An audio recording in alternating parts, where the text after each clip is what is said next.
Testing, 1, 2, 3.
Yeah.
Hi, everyone. Just for the record, the first item that was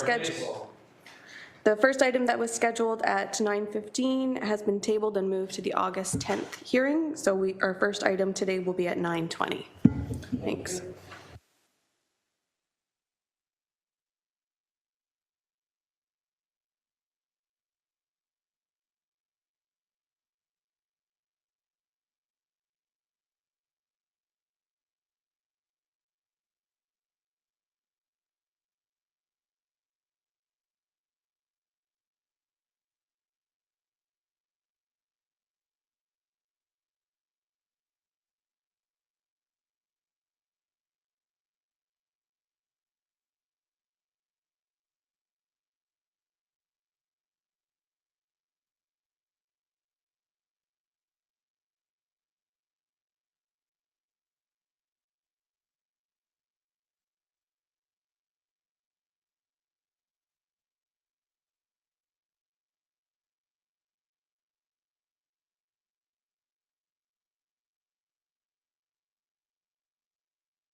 right, we're all set for the first item. So we're hearing HMA 23167 for 49 Ray Street North in Hamilton. We have the agent registered to speak and no other interested parties.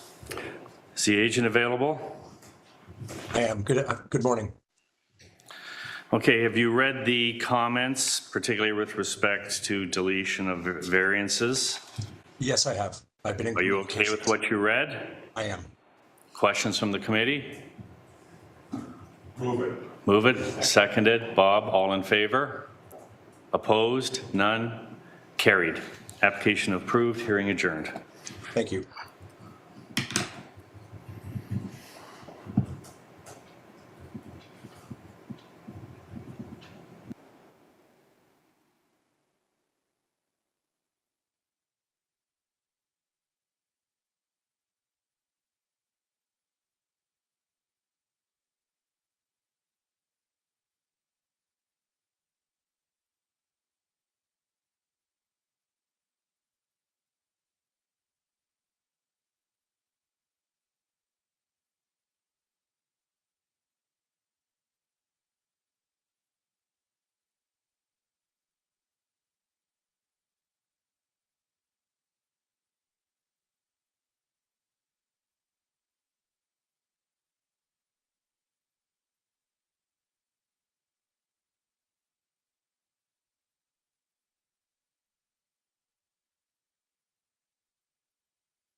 All right, and we're all set for the next file. We're hearing HMA 23171 for 26 Florence Street in Hamilton. We have the agent registered to speak and no other interested parties. Hello, good morning, everyone.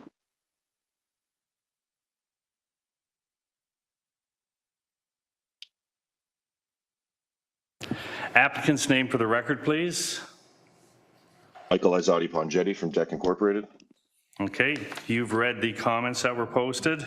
Yes, I have. Are you happy with what you've read? Yes, we're in agreement with all the comments. Okay, questions from the committee? Nancy? Move it. Seconder Mel, all in favor? Move it for approval. I'm pardon? And my mic was off. Okay. Seconded by Mel, all in favor? Opposed? None? Carried. Application approved. Hearing adjourned. Thank you. Have a great day.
Order. All right, we're all set for the next file, so we're hearing HMB 22126 and HMA 22391 for 57 to 59 Main Street East in Hamilton. We have the agent registered to speak and no interested parties.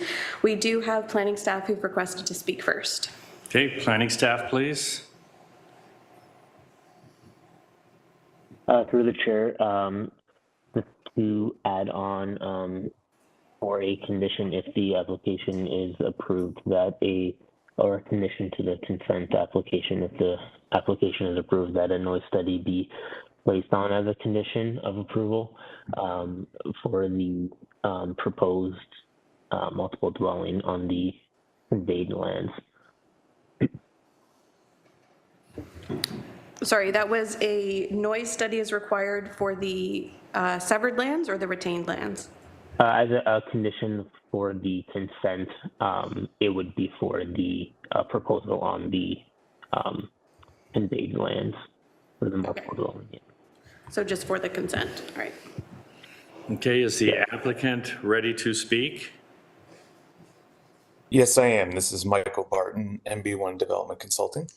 Okay, you've obviously read the comments and you heard what you just heard. Are you satisfied with what you've read and heard, or is there something you wish to say at this time? I'm satisfied with staff's recommendations for approval and the conditions that are attached. So subject to any questions or concerns, I'm satisfied.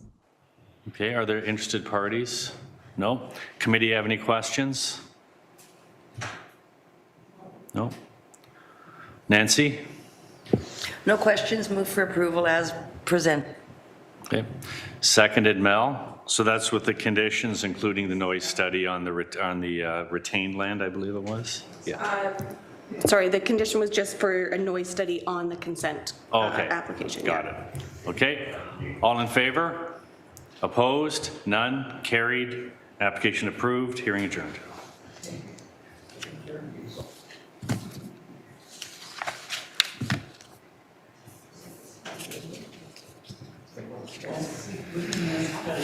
Be the same on both properties anyway?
All right, we're all set for the next file. We're hearing HMA Order, please. 23174 for 922 Main Street East in Hamilton.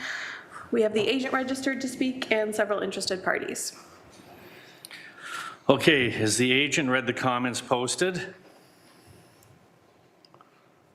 Is the agent here? Let me myself. There we go. Can you hear me now? Yes. Okay, sorry about that. Yes, I did read the comments. And you're happy with what you read? Yes, we are. Okay, now the interested parties that are speaking, are they all speaking in favor of the application? I believe one is Heather. Okay, no, I just want to know because there was a notation about people wishing to speak. And if they're all just in favor of it, we have pretty much the information we need, although they're welcome to amplify it if they wish. But at this time, I'd like to hear from any of the interested parties that aren't particularly in favor of it, and then you can respond to it at the end. Okay. Okay? You in the back, are you one of the interested parties? I am Sarah Almas. I'm Sorry. Okay, have a seat. So I believe an agent for, is Mike Sabelli is, so just turn on your microphone. Yeah, you got it. okay. He's not able to attend due to the late Zoom call meeting. He's there? Okay. there. Yeah, I would like him to speak on my behalf, please. Okay, so we'll hear from Michael Sabelli now. Okay, go ahead, Mike.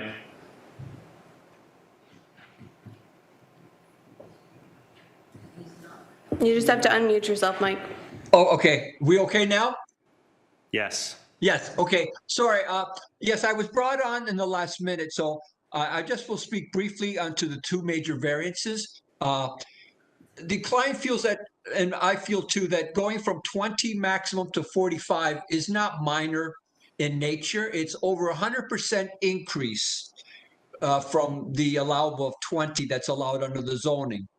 So we feel that that's a major variance and should not be allowed. The second variance is that this facility is also within the 300 meters of the proposed one. And this will greatly affect my client's business in terms of future business and their solubility, or how they can continue working when there's this monstrosity nearby. Also, I noticed in the submission that there was a petition submitted, and what was confusing to me, Mr. Chairman, was that many of these signatures were people that don't even live in the area. In fact, one of them lives on my street, and I live way up on the mountain. So I don't understand why these people were allowed to sign a petition when they're nowhere near the affected area. I think that was misleading by the applicant for this application. Now, what I will do is I will pass this on to the owner to share her comments with the committee. Okay, before we do that, Michael, it's not uncommon for a person to own a property by the subject lands that's used as a rental and they live elsewhere. So that's where that happens quite frequently. I understand. Yeah. And just on that note, having read a recent article in the newspaper regarding this property, some of those people may be people whose family members are in need of a facility of such nature and are providing some input for positivity for that reason. Okay. Perfect. Okay, who's speaking next? So you don't want to speak? I would like. You would like to speak? Okay, name and address for the record, please. Okay, my name is Sarah Almas. I'm the owner of 939 Main Street East. I would like to address that this is going to affect brutally to my business, and the resident over there, and the neighbors around always complain about the homeless people around there and socializing with our residents. So this is going to affect the neighborhood and the young families that a lot of homeless people are going to be around. And I'm not speaking about my business loss. We still have vacancies even in our property. And this is an old building, and coming a new building, it's going to affect us. And who's gonna live in an old property versus to the new property, given the same rent and everything, all facilities? So we're gonna be out of business with this. What type of business do you have at 939? It's a residential care facility. We help all the mental health issues, all the issues resident. They're not able to work though, but they are kind of retired. They are sitting there. And one of the resident is there for 31 years. So it is their home. Okay, And yeah. thank you. Okay, thank you very much. No problem. Anyone else registered to speak? We don't have anybody else registered to speak now. Okay, questions from the committee? Tom first. Is your residence full? No. What's the capacity? Capacity is 25. And how many do you have? Right now, we have 22. Thank you. Go ahead. Mr. Chairman, Sorry. after reviewing this and looking it all over, there's obviously a need for more care facilities. And I kind of feel that I've got a first-hand look at some of this when I deal with the Challenger baseball people on top of the mountain. And when we see all of these names added in here, and as I think we've related to this, these are probably parents or family that are speaking for people who can't say anything for themselves. And having said that, I'm in favor of this. And so I would make a motion for approval. Okay, I won't take the motion unless is there any further questions? Question? Did you read my card? Nancy, go ahead. Yeah, thank you. I'm reading that there's a different use for this building, although I do recognize the 300 meter radial separation being not necessarily perfectly aligned. This particular building seemed to me was being used for physical and developmental disabilities in particular, not the crisis individuals that you necessarily do. And I do know your building, and I know that the folks there are well looked after from what I can tell. So there's no offense there, but it is a different type of facility. And I guess you don't believe everything you read in the paper, but it was a very extensive coverage in yesterday's paper, coincidentally in the timing of this proposal. So I guess the question that I have is, to the applicant, we're looking at 45. Is that a number carved in stone?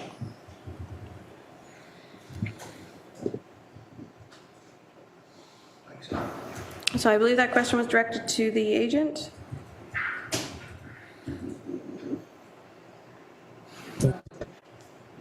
Yes. So the question was, can you repeat the question, please? Sorry. The application asked for an increase from 20 allowable to 45 units. Correct. And it has been indicated that that's well over 100% increase. Was there ever any thought that you could make that any smaller whatsoever? Not really. On the contrary, we'd like to make it bigger Okay, thanks. because Any other questions? Okay, motion? I'd make a motion to approve. Okay, is there a seconder? Nancy, all in favor? Opposed? Carried. Application approved, hearing adjourned.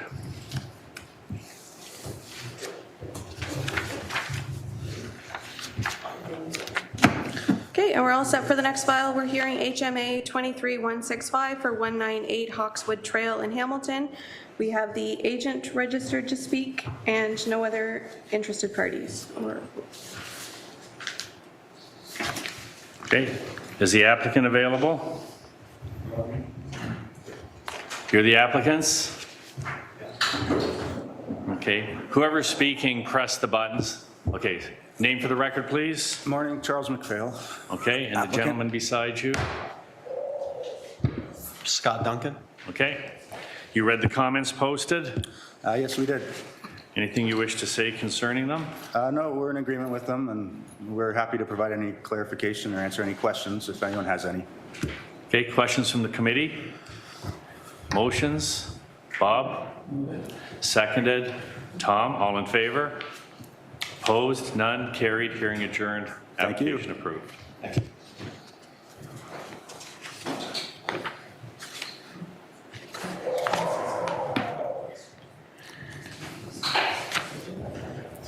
All right, and we're all set for the next file. We're hearing SCA 2328 for 394 Winona Road in Stony Creek. We have the agent registered to speak and no other interested parties. Name for the record? Jared Marcus, Arcadis. Okay, I note on the application, it indicates that this should be tabled. Is it your inclination to do so? Because if you do want to make the presentation and then table it at the end, that's not advisable. Either table it now or proceed to a decision. Thank you, Mr. Chair. I think we're going to proceed with the presentation. Okay. If that's okay with Are you. there any interested parties in this one? No, not for this one. Okay, go ahead. All right, thank you, Mr. Chair. You'll recall that we were here, I believe, March at a hearing where we heard this application, where we did table the application. There was some confusion at that hearing regarding staff comments about the status of the site plan file. The comments had suggested that they had never reviewed this iteration that's part of the minor variance application. So we agreed to go back, look at the file, and recirculate. We went back to our file. Unfortunately, I couldn't remember exact dates when I was here, but this exact iteration of the application was circulated formally to staff in June of 2022. And we received formal application comments from staff in August of 2022. So in fact, they have seen this iteration of the plan, regardless of what the comments note. Notwithstanding that, we still did want to go through some of the particulars of the application. There are a few slides that we've provided to Ms. Sheffield, if we could call those up.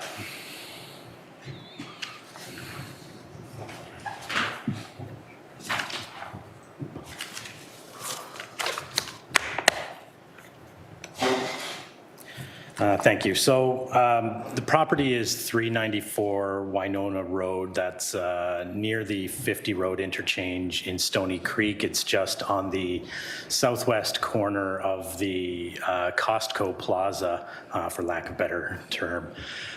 You'll see the property there. It's outlined on red. Winona Road runs on the runs top to bottom through that screen. What we're providing here is a general community context for the subject lands as well as a policy context. You'll note that there are multiple colors there, purple on the west side of Winona, a yellow in the top quadrant there between Vince Mazza and Winona, and then the remainder is this red color. So on the west side of Winona, you have a business park designation. It's similarly zoned for industrial uses. And the reason we point this out is that business parks have different streetscape requirements or along that street. So a business park typically is going to be set back 6 meters of landscaping from the street, plus parking, drive aisles, and then the building. So in essence, we're talking upwards of 20 meters setback from a street. The yellow portion there is a recently approved medium density project. That project was designed so that the mixed use commercial residential buildings were oriented to Vince Mazza Way, so that it's creating a stronger pedestrian corridor along Vince Mazza Way. And at staff's request, that project was set back further from Winona than the bylaw typically would require.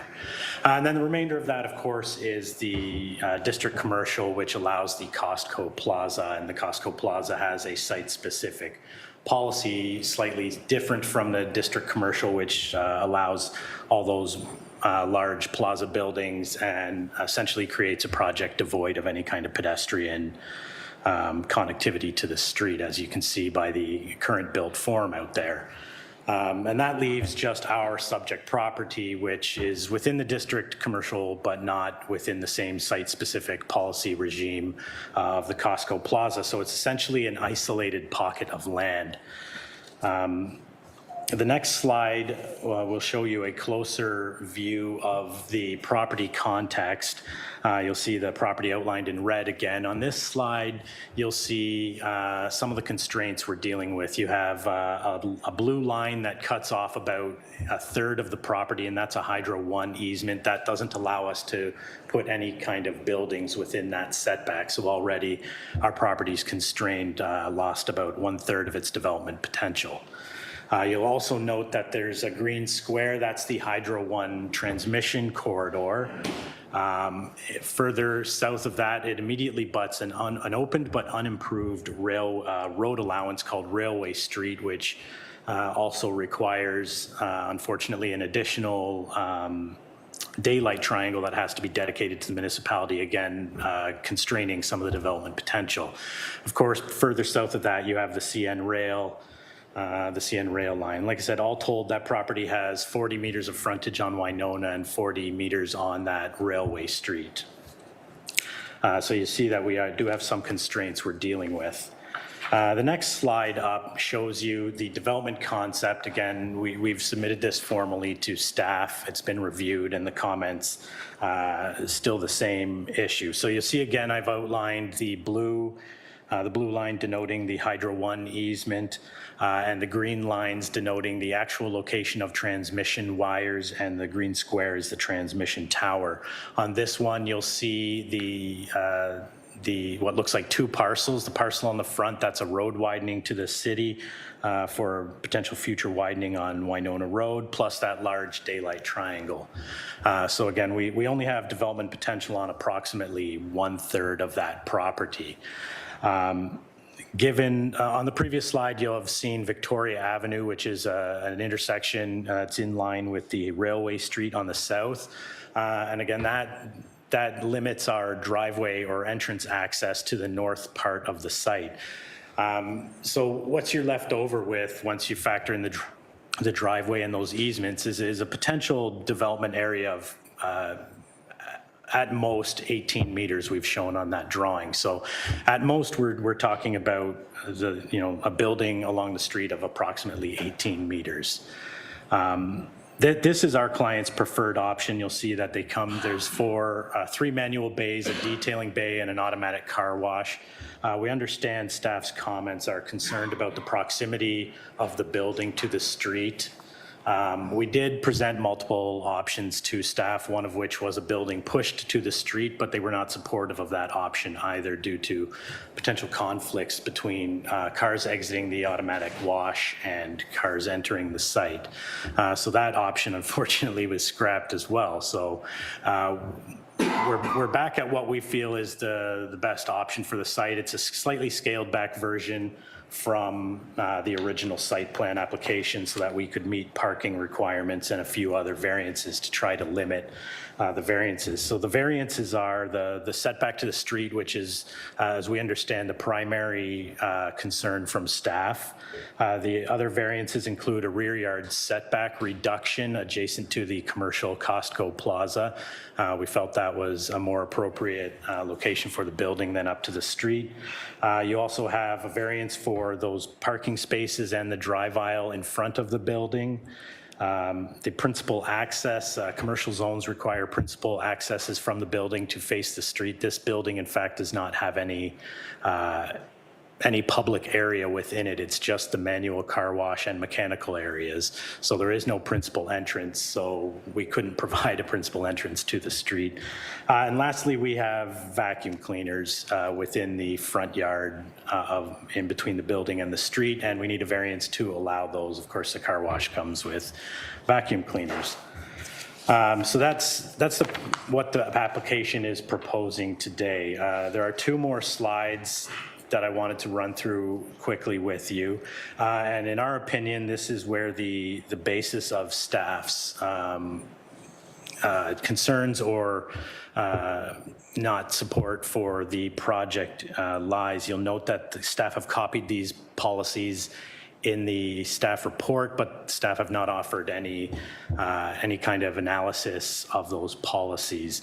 We did include a planning memo with the application that includes our assessment of those policies, but I want to run through quickly with you what our interpretation is of that. So you'll note there's some bolded and underlined words. Those are highlighted by myself for importance. The first one, 4714, that's just the permitted uses within a district commercial zone. So you note that they specifically identify car washes and retail stores as permitted uses within that district policy.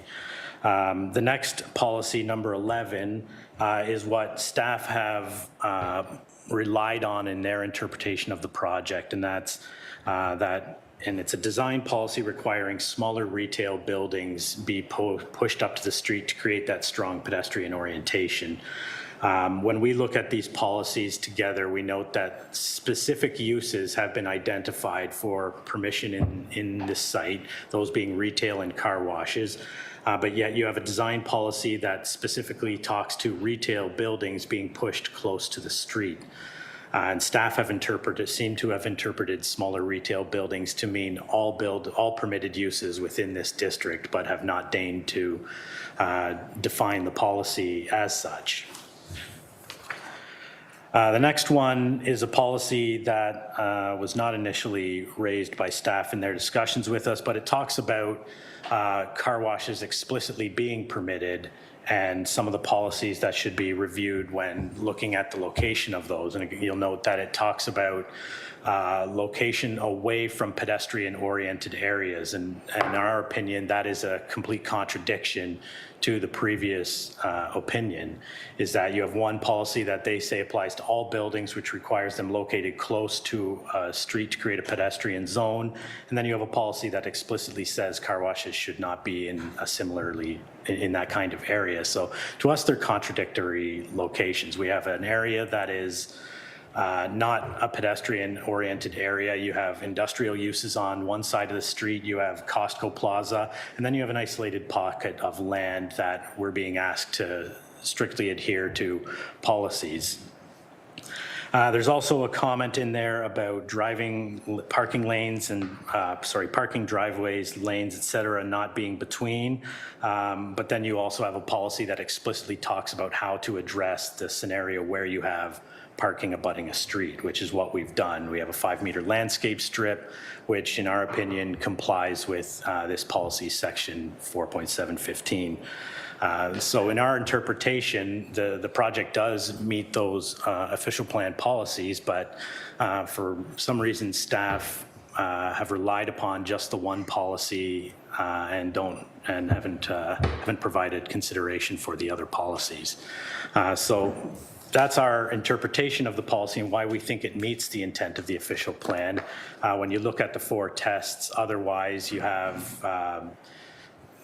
whether a variance is minor in nature, whether it's desirable, and whether it meets the intent of the zoning bylaw. We've established that there are industrial and commercial uses in the area, so the setback reductions are not expected to create any kind of adverse impact to that area.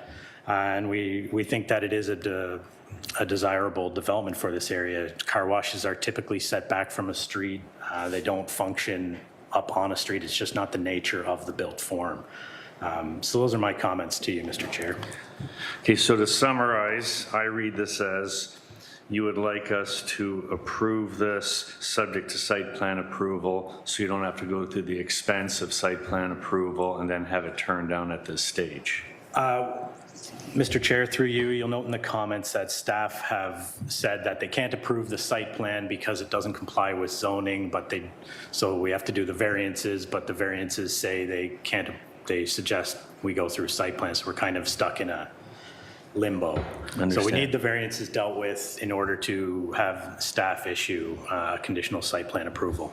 And you obviously understand that if through the site plan process you require other variants, you'd have to reapply. Correct. Yes, I understand that, Mr. Chair. Committee? Nancy? I have a question, Jared. That blue line that indicates the easement, and you have the asphalt area that goes around, am I seeing things, or does that actually encroach on the easement, your asphalt around into the base? Through you, Mr. Chair, the easement restricts building placement, but not asphalt and parking thank you. placement. That makes perfect sense then, thank you. I'll move it. Okay, motion to approve, seconder. Yep, Vern. No, I'm asking is it a question or are you seconding? Seconding, okay. All in favor? Conditional on site plan, of course. Anyone opposed? Carried. Okay, thank you very much for your time.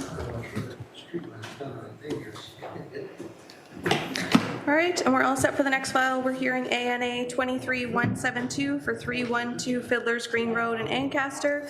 We have the agent registered to speak and no other interested parties. Okay, applicant's name for the record, please. I believe they are in person, okay. You Fiddler's Green? Yes, sir. Who's the applicant? I'm Dr. Dave Wright. Okay, have a seat. Now, I'm assuming you read the comments, and I'm sure you read stuff you didn't wish to hear. Is it your inclination to proceed and try to persuade us to your position, or did you want a table to try to deal with why it's recommended to be denied? Oh, we're hoping, I guess, at this point. Sorry, could you please turn on your microphone? Sorry, based on reading the comments and so forth, our wish today is to see if we can come to some sort of compromise at least, to see if there's a way to at least be able to proceed forward on some sort of nature. Okay, so I just want to point out at the onset that the committee makes decisions based on what's in front of us. So if you're negotiating different terms that might affect the variance, you're better to table it, discuss it with the planning department to see if they're more amenable to what you're proposing, and then bring it back without having to pay to bring it back and have it decided. We're not really a arbitrator of moving variances that aren't listed in front of us. Okay, yeah, no, very fair there. I guess the only thing, the concern from what we've read is, I guess, more of the deck. And it's like, if the deck has to be removed, so be. Okay, so if you want us to proceed, Yeah. and you're going to eliminate a variance, or you'll agree with reducing it, that's one thing. But we can't sit there and say this much, that much, and Okay. kind of monitor it. So do you still wish to proceed? So I'm the homeowner. Okay. So if I understand you correctly, if I interpret what you're saying correctly, is if we proceed and you agree with the recommendation, it's stop, hard stop. If we table this, because I don't fully understand why the variance was denied. We have other examples where similar situations were approved. I also live across the street from a 3-story building that was added. Yeah. So I'm adding 560 square feet. It doesn't make sense that I can't. So anyway, so there's not a full understanding. And the issue is here for me is it just says variance 1 where it says denial, but the engineering department has no questions. Yeah. So it's a bit vague for me, which is why I'm trying to understand the situation. Typically in these situations, based on my experiences, if you speak to the person that wrote the comments, they would explain what they're getting at, and you might be able to come to an agreement to change it by an inch or two here or there, and then Sure. they wouldn't be against it. You'd bring it back on the same application without repaying and recirculating, and we can make a decision at that time. I see. Now, how do we find out? It just says variance 1 with comments. How do we find out who the person is that we need to speak to directly? She would tell you. You contact cofa@hamilton.ca and we can provide you that information. Comment package was posted on Tuesday. We would have been able to provide you that in advance of the hearing as well. Oh, okay. And then, so we would table it for the next meeting, August 10th, is that? You could. There's 2 ways to do it. If you do it to August 10th and you can't get through to them before then or you can table it till you've spoken to them. They might require something. And then once you know you've come to a consensus, then you contact the committee office and would go on the next hearing after, which could be after August the 10th. I see. Okay, greatly appreciate that insight. Yeah, okay, sorry. We thought because my interpretation of what I read was because this is a committee you take into consideration, but maybe the committee has a different viewpoint. Yeah. So we're a citizen committee. We listen to the person, we listen to the city, and we make a decision, yes or no. Sure. Okay. Okay? That's great. So we're okay to table it then? Yeah. Yes. Okay, motion for tabling? I move to table. Okay, second Nancy, all in favor? Opposed? Tends to work out good, and we'll see you hopefully on the 10th or shortly thereafter. Thank you very much for your time and consideration today, guys. All right, thanks, guys. Have a great day. Yeah. Hearing adjourned. All right, and we have a break scheduled. It was scheduled for 15 minutes, but it was scheduled to end at 10:10. Did you want to have a 5-minute break, or did anybody want a longer break? 7.5 minutes. 7.5 minutes? It's really hard for me to track that. No. 5 minutes? Okay, so our hearing is in recess. We'll reconvene at 10:10.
We good?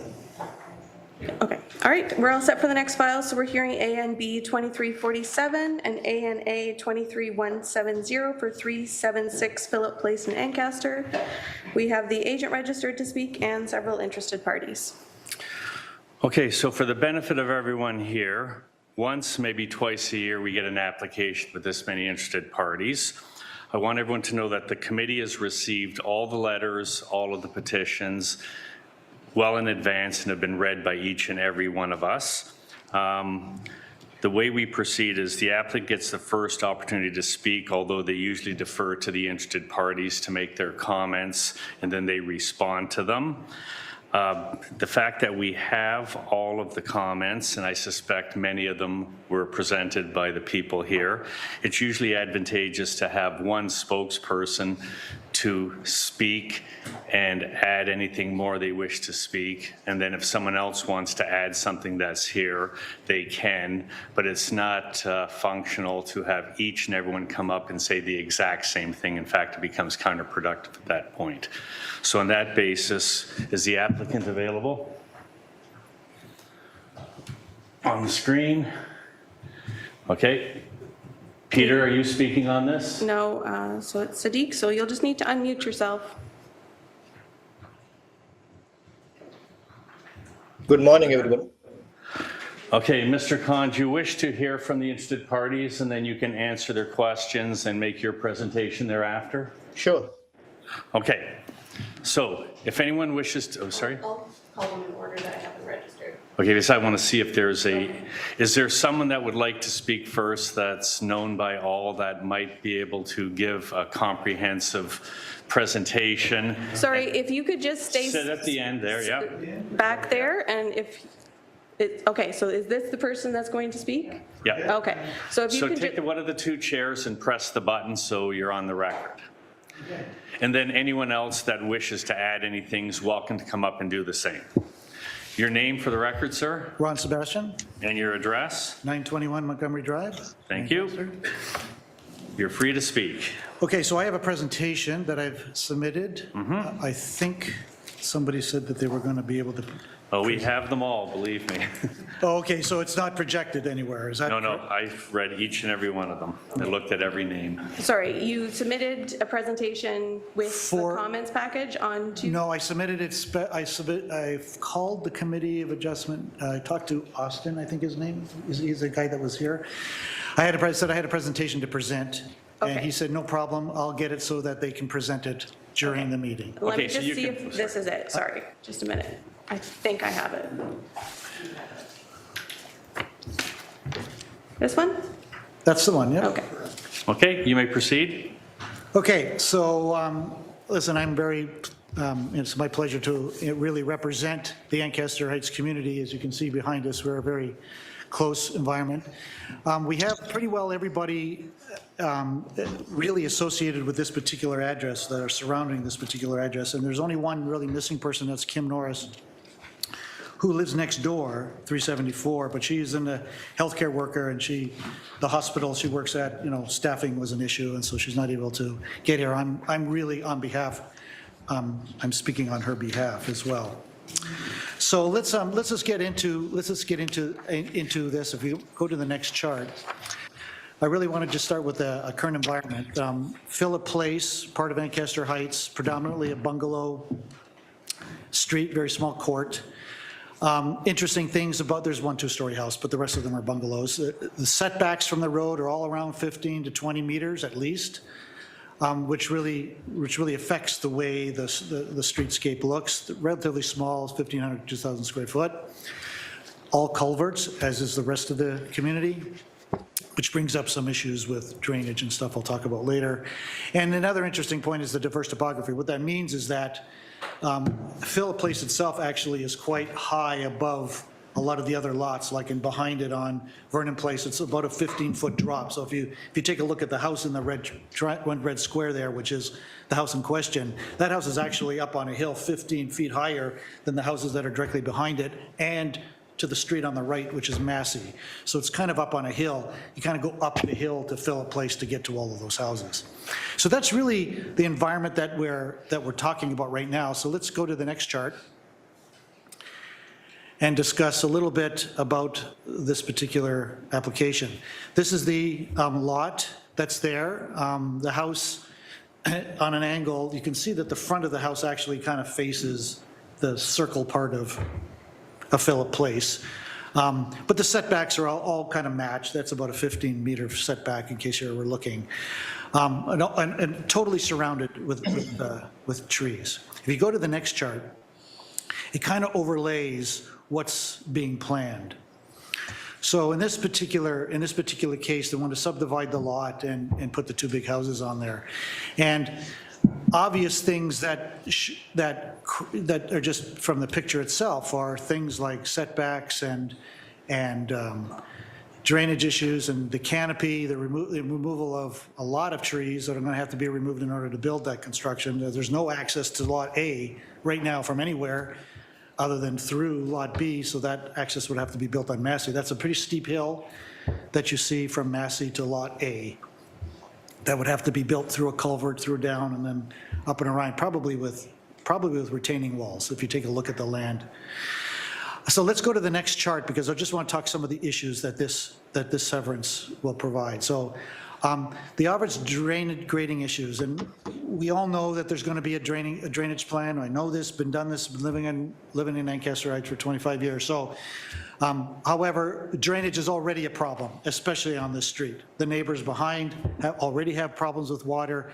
The water, you got two big roofs, not much green space, because actually the size of these lots, that's part of the variance. They're asking for smaller than what the minimum size allows by the bylaw. It's just going to have issues with water draining into, especially the neighbors at the back, the two neighbors at the back where it's particularly higher. The obvious streetscape issues and overlook and privacy issues. You can see that Lot B is in the front yard of 374, which was not the case before. So if those trees that are that divide the lots, 374 and 376, it's going to be, I mean, all they're going to be seeing is a 9.5 meter two-story house sitting in their front lawn. Obviously, the removal of the trees, the one tree in the top right-hand corner, the branch, just to put in perspective the age of that tree, the branches are 2 feet thick that are there. And so, you know, I know we have in the city kind of this plan for, you know, trying to get the 40% canopy coverage in an urban area by 2050, but certainly by cutting down more trees is not going to help us address that particular issue. In fact, our councillor, right, is spearheading that move to try to figure out how to keep the canopy that we have. And then the very next point is that there are more than just minor variances that are an issue with this particular application. So let's talk about those on the next chart. First of all, if you take a look at, there was some confusion with this application, and I apologize, we're all not planners, but what I've drawn here is the application as per sent in by the owners of the property, where they placed the house B, which they call the severed lot. They talk about the setbacks and stuff like that. The interesting thing about this particular application is that there were only 2 severances that they were asking for. Both of them were lot sizes. The lot size for A and B are smaller than the minimum that the bylaw allows, 695 meters, and they're somewhat less than that. But the more important one is, if you take a look at the little X, it says 6.23. That's the frontage setback they said met the bylaw requirement of 6 meters. Of course, there is no bylaw requirement of 6 meters in the current 8757 section 10 of the bylaw, which states that the setback must be plus or minus 20% from the neighboring house, which is 374, the house on the left. 374 setback is 20 meters.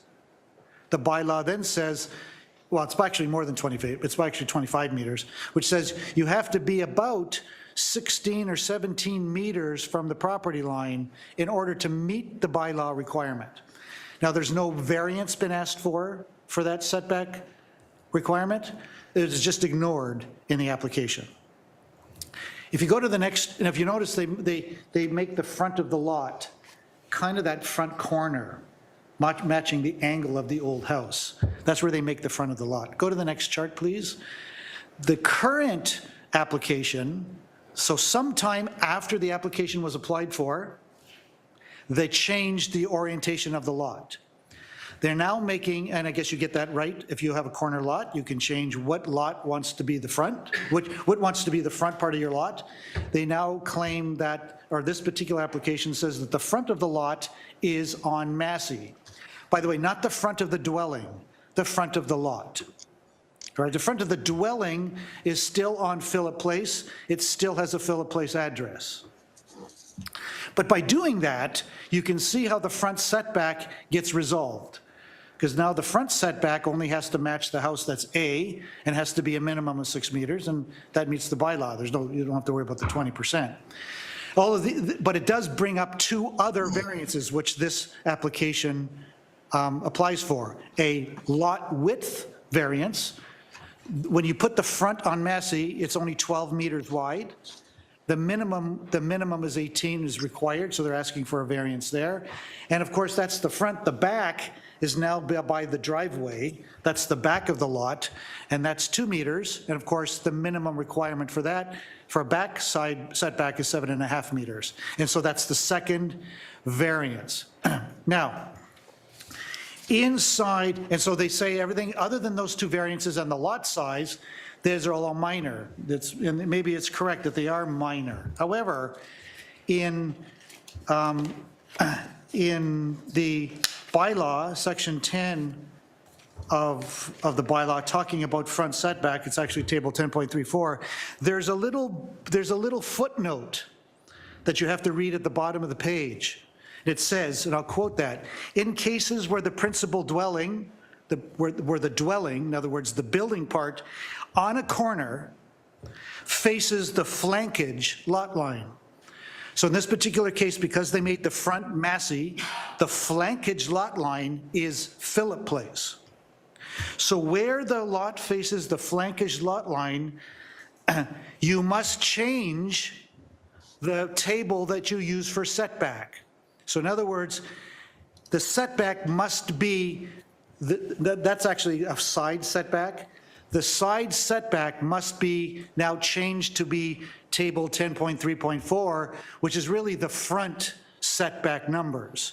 And the front setback, which is they're saying is 8 point something there, you must use the side setback numbers, which means again that they have to move the setback at least 16 meters from the street.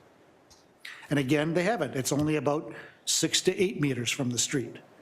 Again, no variance requested, just ignored in the application.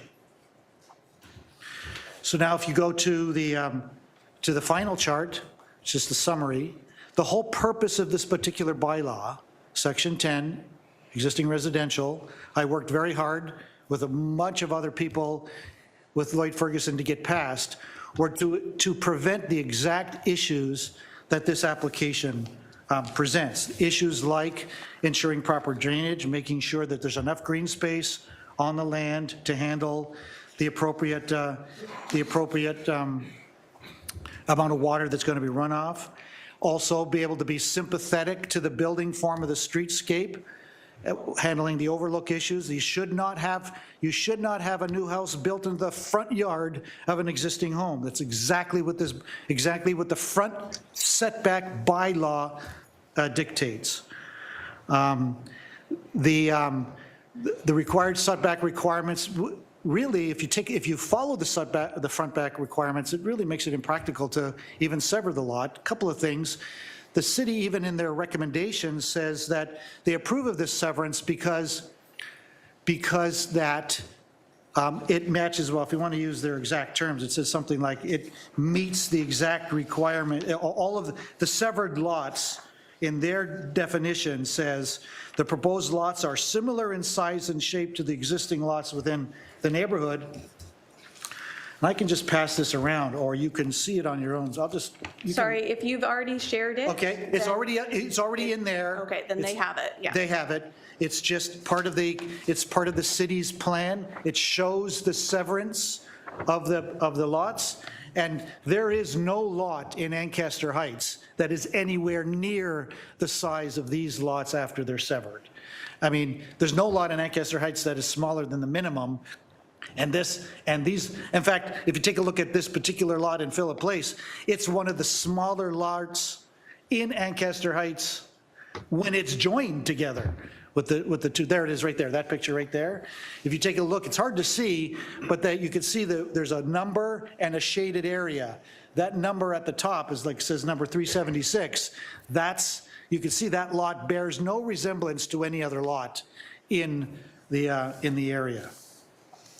So with that said, getting back to the presentation on that last chart, basically says that without following the bylaws, really the minor variances can't be approved. First of all, at worst, you can't approve it because there's a missing variance being asked for, and that's the front setback variance. They haven't asked for one, they haven't put one in, but there's obviously missing. And therefore, we feel that, at the worst case, we can't approve this particular application, but most of all, because of the drainage issues, because of the elevation issues, and because of the setback issues, that, we believe that this particular severance should not be approved at all, and just build a nice big house on the property. You can still make lots of money by doing that. And that's what I have. Thank you very much for your comprehensive presentation. If any of the other interested parties wish to add anything to that, or if the interested parties are basically in agreement with what has been said, you can just raise your hand if you don't want to come up and speak, but if you do, you're permitted to come back. Is everyone basically at edem with the interested parties' presentation? Yeah. Okay. Does anyone want to add anything? Might be difficult to add anything to that detailed explanation, but you're welcome to do so.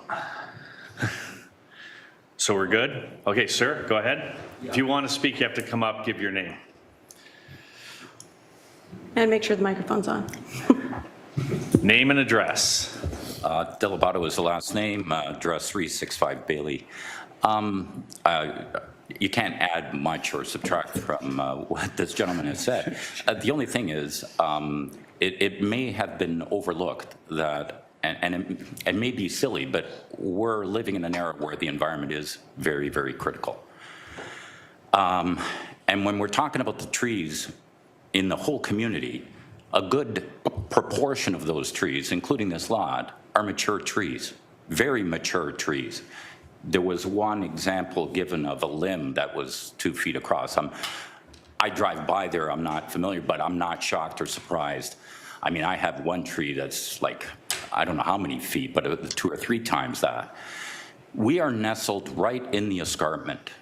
Are we a privileged community? Not a privileged community in the sense of money value or anything like that. We're a privileged community because we are nestled against a heritage site, unless things have changed. The escarpment, the Niagara Escarpment, it is both above us and below us off of Wilson. There's only basically 2 major areas that I'm familiar with.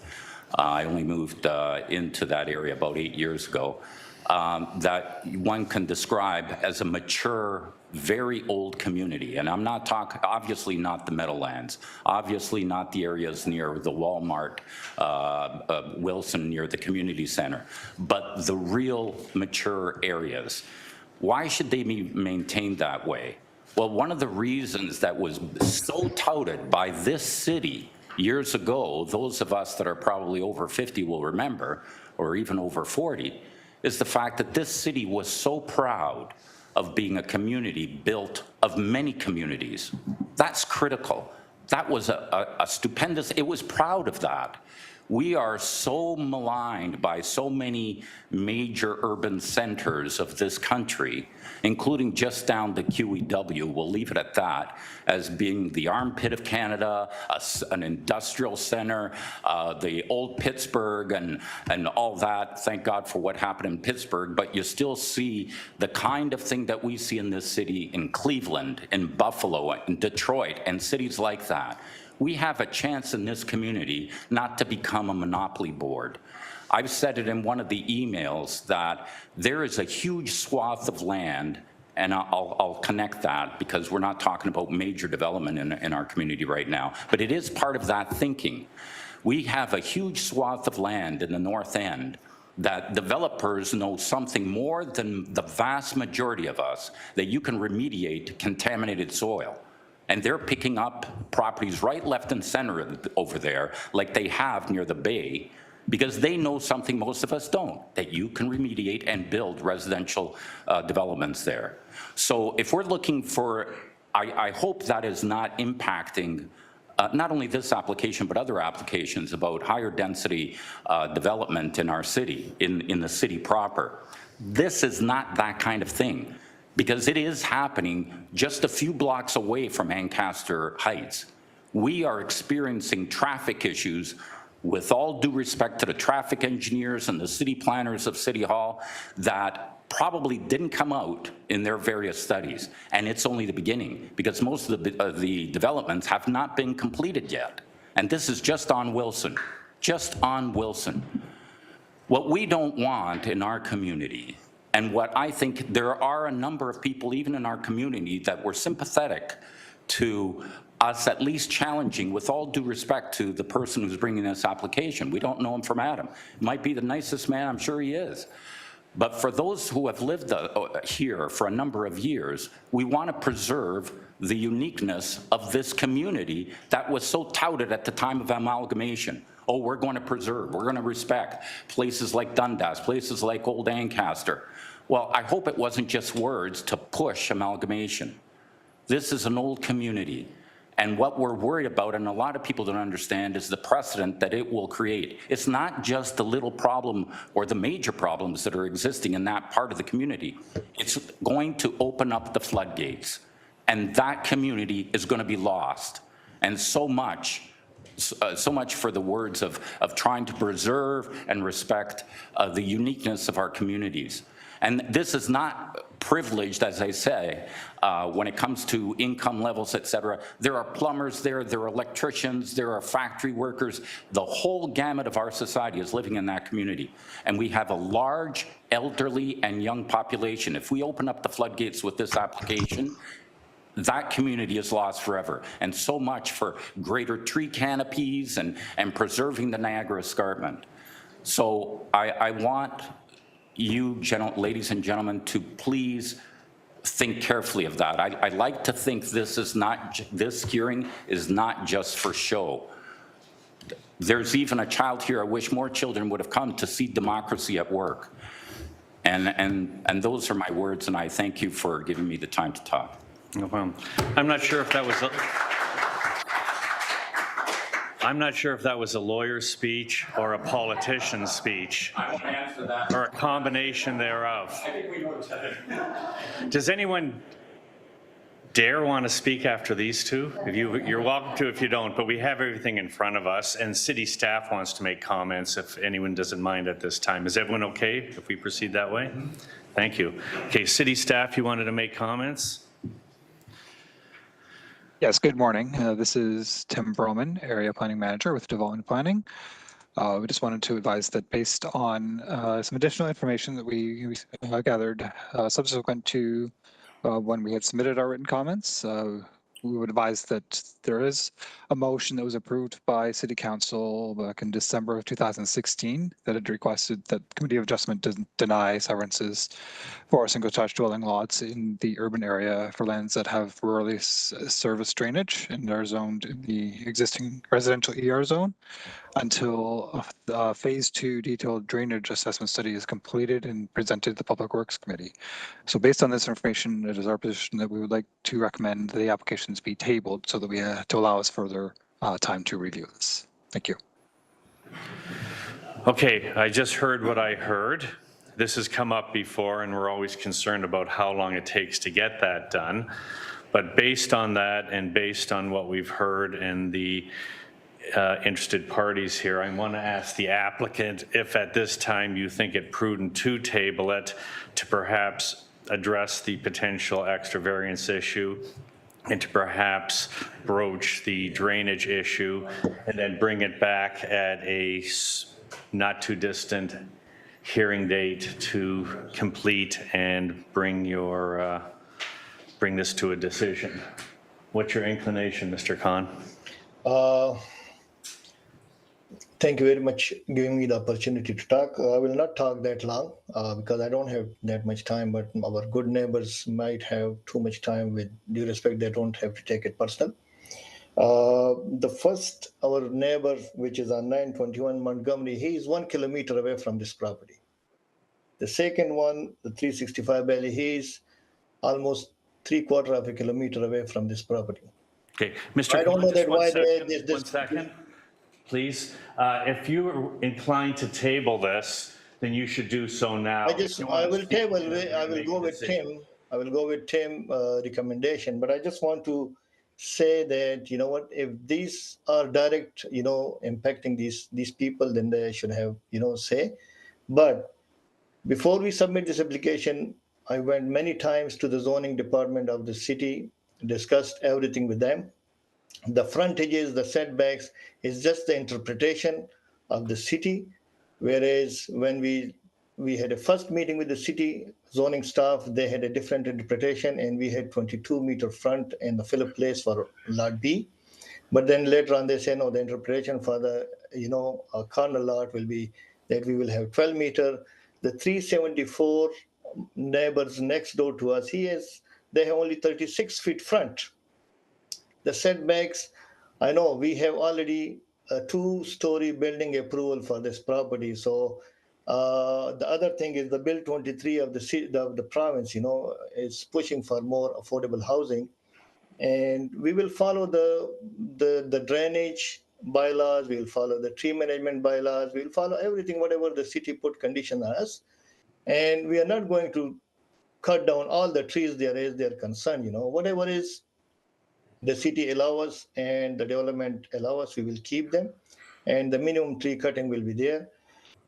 That's what I can say, but I will let Peter if he want to say something. Otherwise, we will go with the Tim recommendation to table, and they should look into the drainage issue.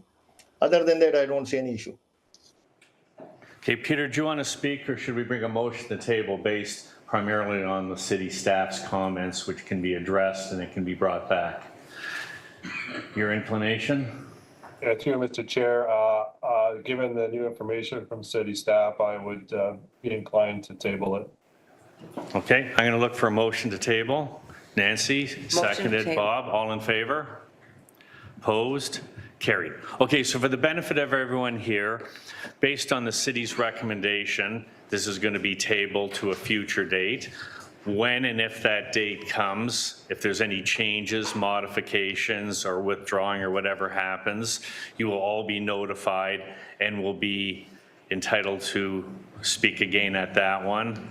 If you can't make it to that future one, we'll remember that you were here, and I'm sure some of you will come. So this hearing is adjourned, and we'll see you in the future. Thank you very much. Just for the record for all of you, if you have not provided a way to contact you, please make sure that you do so in room 222 before you leave.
All right, and we're all set for the next file. We're hearing ANA 22161 for 182 Central Drive in Ancaster. We have the agent and owner registered to speak and no other interested parties.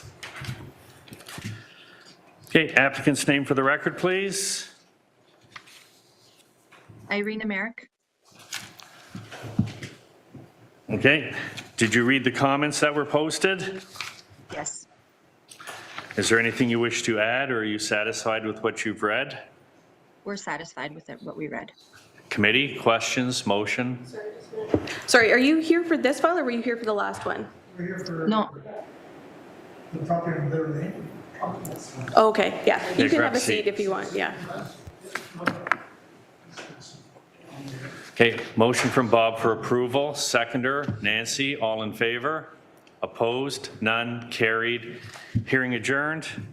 Application approved. Thank you.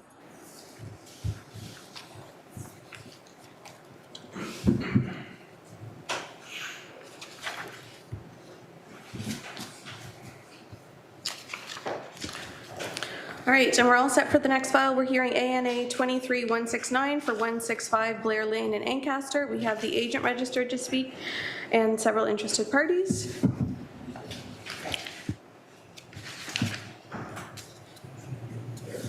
Okay, applicant's name for the record, please.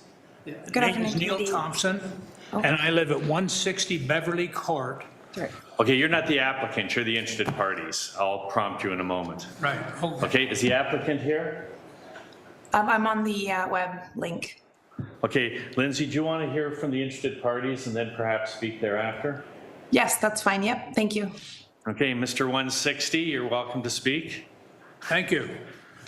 Now, my property backs onto the property in question at 165 Blair Lane. Yep, we have a map here. Yes. Okay. I guess my concern here is, have any of the committee members actually physically visited our site to view the situation? And because that would help. If they have not, I have some photographs of what we're talking about. But if they have visited, then you don't need the photographs. Okay, sometimes members of the committee do drive out. Sometimes we don't when we have pictures and we have computer graphics. So I don't know if anyone here did. And we're not allowed to pass around pictures unless they were submitted in advance. But you're welcome to give your verbal concern based on what you have. Okay, well then there's two minor variances here that are being requested. The number one is they want a building structure to be twice the allowable size currently. So my concern here is that a minor variance when they are requesting that it be twice the square footage as what the bylaw now permits? The second part is the setback restrictions are quite considerable from 1.2 setback. They're asking for 1.2 setback where the bylaw says 7.5 setback. And the big concern for me is the fact that they're now coming to the committee for approvals with the structure is already built, it's already there. So this is sort of putting the horse before the cart. But that's what they're asking for now. It's built, and they're asking for it to be approved. And this is where I have my problem is they did not go about it the correct way. So that's my information to you, and I hope it will be considered. Okay, I'll ask the applicant to respond to that in due course. Does this other gentleman wish to speak?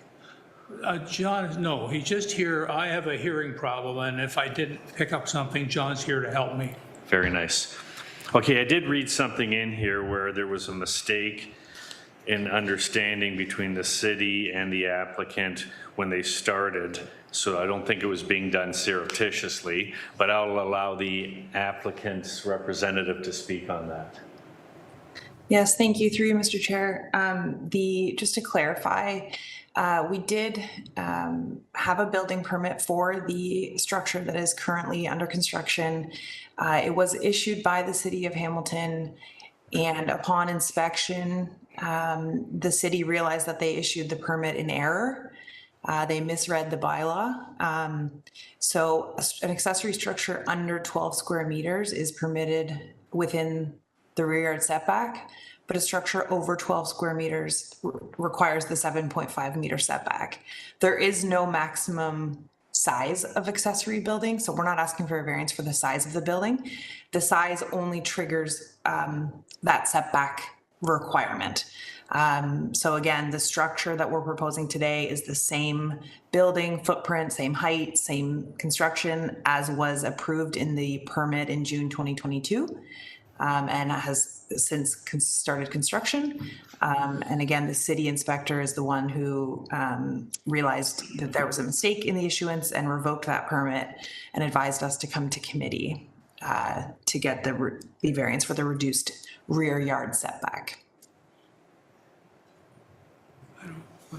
So what they're saying is that Okay, any questions from the committee? they're saying that's not the minimum. They're saying Tom? that anything beyond that has to be 7.5. Sorry, can you turn on your microphone? Sorry. I did visit the property. Unfortunately, you can't see much from the street. This is in the backyard. Yes, correct. And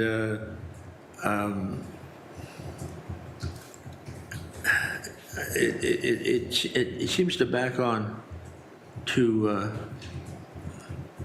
one court property and not directly adjacent to it, but off to one side. I went around to that court, and again, you can't really see much.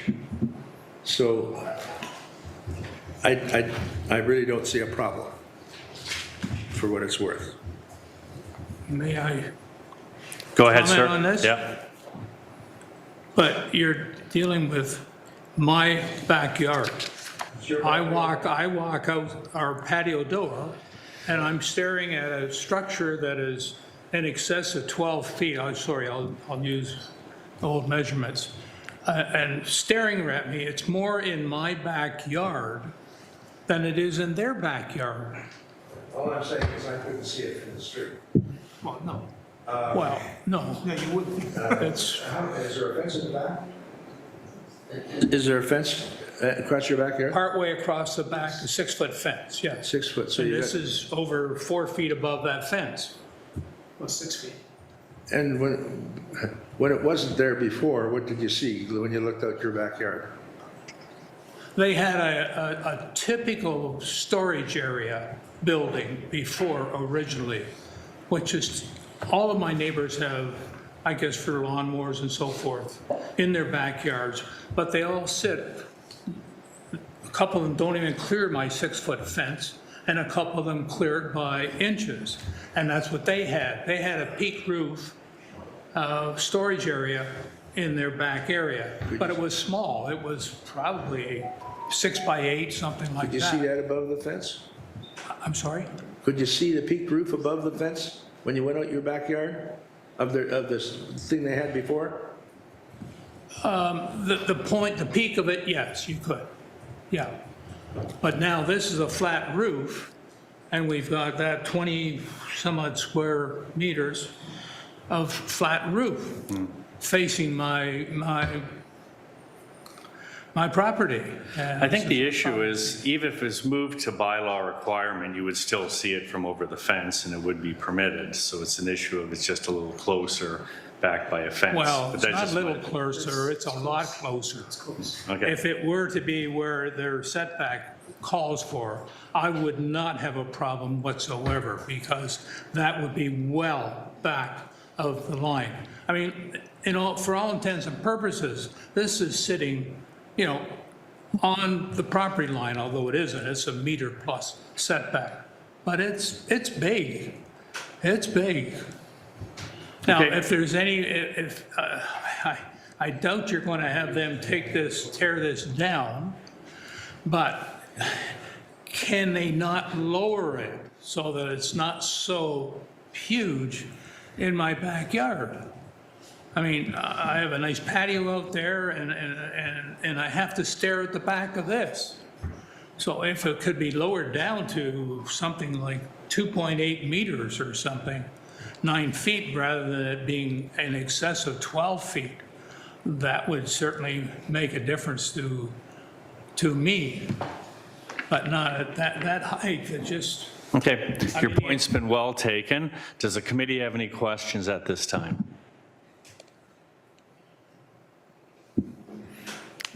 No questions? Does anyone want to proffer a motion? Vern?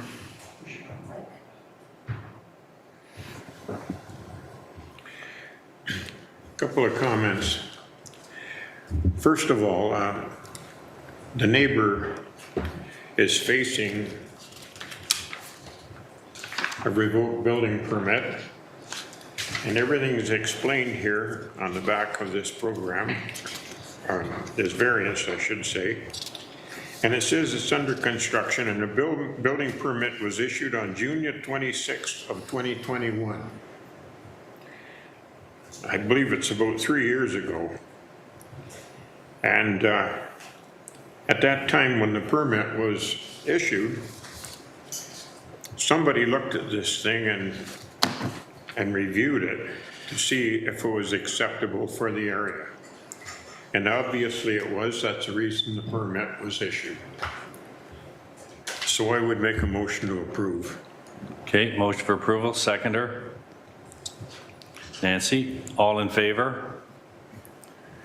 Opposed, if any? Okay, unanimous, application is approved, hearing is adjourned. Thank you, committee. what do you call it?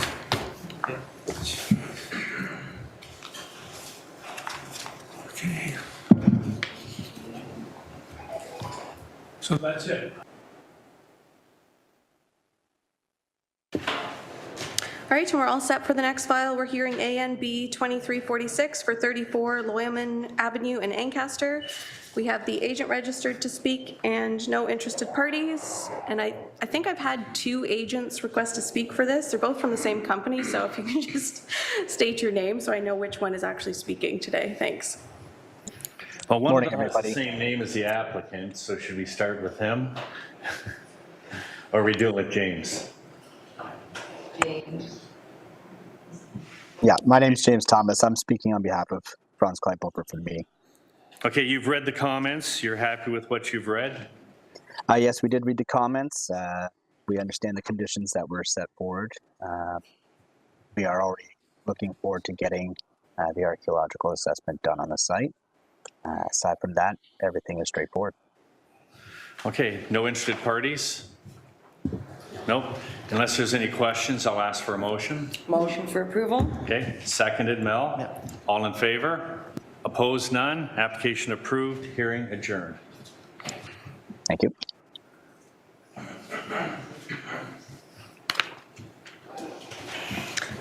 right, and we're all set for the next file. We're hearing GLA 2372 for 14 Ambitious Court in Glanbrook. We have the agent registered to speak and no other interested parties. Oh, actually, sorry. We have Hamilton staff available to speak if necessary. I guess you can call that an interested party. Okay, applicant's name for the record, please. James Thomas speaking on behalf of the applicant, H.A. Clark and Associates. Okay, you read the comments? Yes, we did. We are in full support of the staff approval. Yeah. Okay, we'll ask the staff if they wish to speak. So I believe we had Chris Hampson Curtis registered to speak if necessary. I'm not going to say anything. I'm just in attendance as the planner on the file. Okay, thank you. Okay, questions in the committee or motion? Bob? Move it. Moved. Seconder? I'll give it an ambitious seconding. Ambitious, okay. All in favor? Opposed? None? Carried? Approved? Hearing adjourned. Thank you, Brittany. Have a good day. Thank you.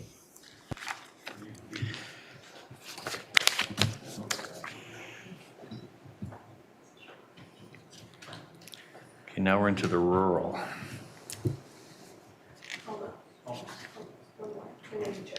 Oh, yes, yes, sorry. I see that as rural personally. All right, we are hearing GLA 2365 for 280 Trinity Church Road in Glanbrook. We have the agent registered to speak, and we have staff from Hamilton Conservation Authority available if there are any questions. Okay, applicant's name? Jared Marcus from Arcadis. You've read the comments? I have. Do you need to speak to staff? Thank you, Mr. Chair. I'm happy with the staff report that they're recommending approval. We did want to ask a question about the 2 Conservation Authority conditions that are suggested in the report.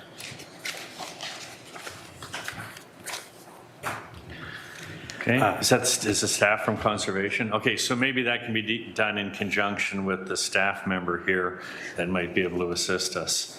So please proceed. The first comment is about condition number 2. It states during excavation of the site. I'm not sure how we could clear a condition prior to excavation that states during excavation, so we would recommend or request that condition be moved as a note similar to the archaeological note. I just don't know how to satisfy that. Okay, so you're suggesting that if you do find it, you will, but you don't want that as a condition. You'll do that on good faith that should you uncover, you'll report. Yes, Mr. Chair, same as the archaeological note. Okay. Continue. Thank you. Through you, Mr. Chair. And generally, we're confused by the application of condition 1. It's a small existing property. As you've seen in the report, there's multiple existing buildings on site, so we're not quite sure what the need for a condition would be. Visually, you can see there's no sinkholes or anything. It's it's a disturbed site, so we didn't think the condition was necessary, given that we'll have note number 2 on there as well. So we would request that condition be removed.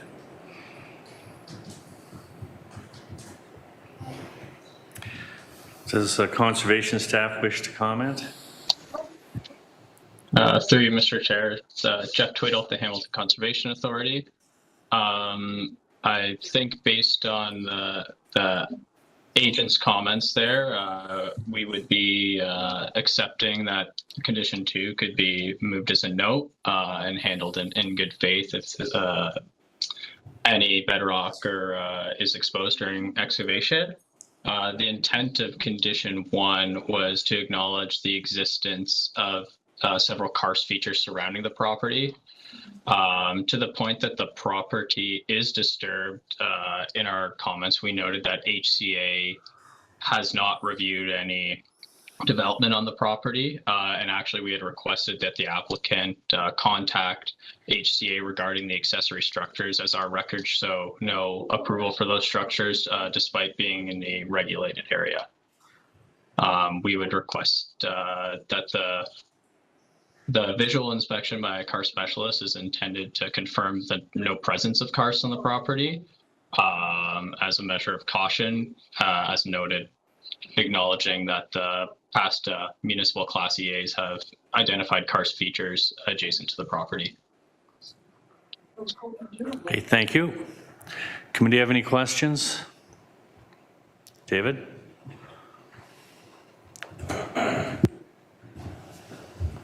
No, I'm just on that note there, what the Conservation Authority just said.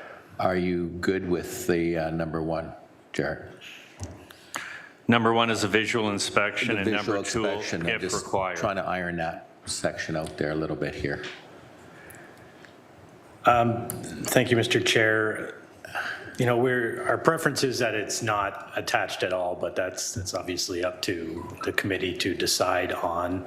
I don't know what a visual inspection entails. It always seems like it's a minor cost, and we always call it death by 1,000 cuts to our clients, all the fees that pop up. So it is just a small little garage extension, notwithstanding the other buildings that have already been erected on site. We'd still request that it's be removed. We don't think it's necessary, but again, we're we're not the experts in karst, and we're subject to your opinion. No, I understand where you're coming. If you're putting on a whole new project, that would be completely reasonable and would be required, but as an addition to an existing site, I can see your point. David? Yeah, if it's a new development, that's one thing, a whole new development. I think this is just an extension to the house. At the time, I'll make a motion for approval. I guess just making number 2 a note, and I'm not too concerned about number 1, so I'm just with the striking number 1 a condition and making number 2 as a note. Okay. Vern? I'll second that motion. Okay, second motion. This property, and originally, pardon me. Originally, I had some questions about it, and after taking a look at it, I know that this has been tabled in the past, and it seems to be going back and forth. The applicant has endeavored to make some changes on here to make this more worthwhile, if that's the way to say it. And I'll make a motion to, my motion is to second this. Okay, moved and seconded. All in favor? Okay, well, there's a motion on the floor unless she thinks that's going to change the motion. Go ahead. Yes, now that there have been changes made to it, I am not opposed to it. However, I'm a little concerned about removal of number 1 as a condition because I also am not a karst specialist. And considering that Hamilton Conservation has not reviewed this site before, and there are buildings that are being constructed without their input, I'm a little reluctant to approve it without that condition. It's a visual inspection, just sort of having conservation or somebody out there to take a look. So yes, not opposed to the application as it sits at the moment, but opposed to the removal of number 1 as a condition. Okay, thank you. Anyone wish to add anything, or does anyone wish to modify the motion that was on the floor that can be reinstated?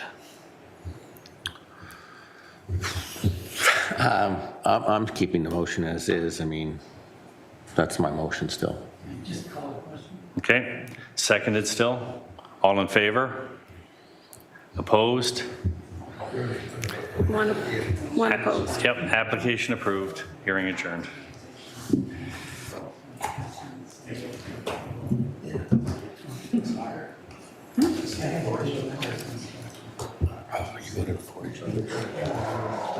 Go to the Forge games? Oh, yeah. How's that? Oh, well.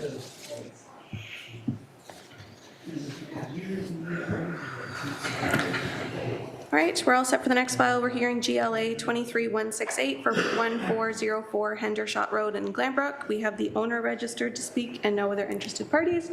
You can come forward to the table and just make sure your microphone is turned on when you're speaking. Name for the record, please. Is Kevin Wright. Okay, Kevin, you probably read the comments from the municipal departments that are recommending that this application be tabled. I have, yes. Are you okay to have this tabled? Yes, I thought there might be some quick clarification on both note variance 1 and 2. Variance 1, we're talking about the height as well as the accessibility from Hendershot Road. Now there is access both on the north and west side inside my property. So that would be the access to the building, which is, I see what the notion to be tabled was. So I thought I would just address that quickly. And on variance number 2, I see that it's talking about the setback as well with the encroachment. So I had initially put 1 meter from the interior side of the yard. That's just what I was told by the city when I first came to apply for a permit. They wrote down on my sheet here what the allowances were, so I just put 1 meter, but I'm happy to change that to 2 meters. That's no issue there. Okay, does that solve the problem? Sorry, do you wish to speak to planning staff? If that I was going to changed? see if you know. Oh, okay. So I believe he's requesting to remove variance 2 and was providing clarification on variance 1, but not amending variance 1 in any way. Okay, is this committee okay with this? I mean, this backs onto the creek. I can sort of see. Vern?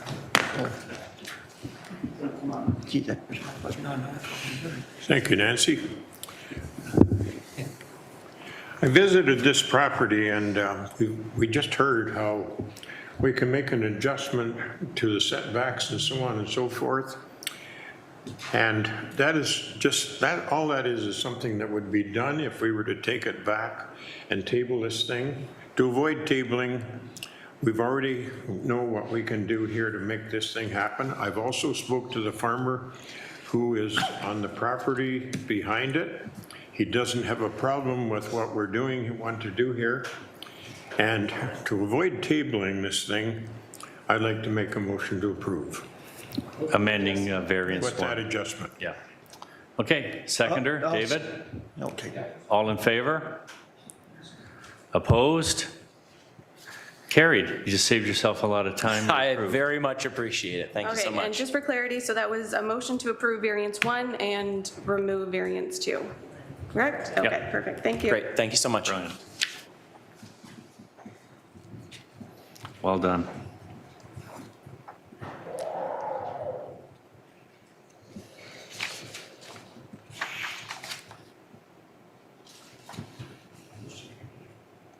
David.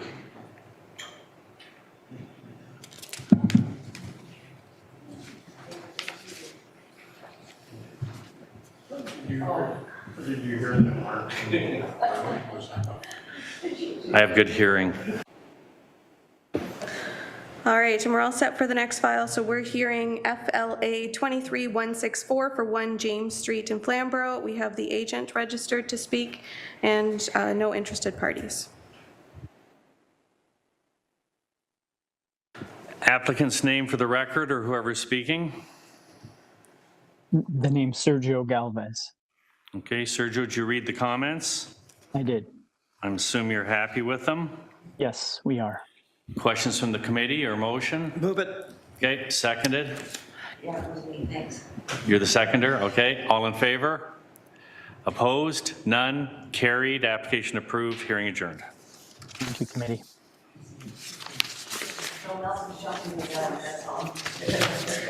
All right, and we're all set for the next file. We're hearing FLA 23166 for 99 7th Concession Road East in Flamborough. We have the owners registered to speak and no other interested parties. Is Andrew Bradshaw here? Okay, are the owners available? Andrew or Cheryl? Yes, I'm here. Andrew? Okay, you've probably seen the comments and you probably saw the recommendation that this application be denied. As this committee usually relies significantly on the comments, is it a consideration that you may want to table this, speak to them, and perhaps soften their stance on it, or do you want to proceed with the application and we make a decision today? I would like to table it. I did get down to the city yesterday to speak with them about the comments, and it does seem like with a few changes they will approve. So I'm going to make those changes for them. And then bring it back for approval. So if we can table it, that'd be great. Okay, motion. Bob, Nancy, all in favor? Opposed? Application tabled. See you shortly. Thank you.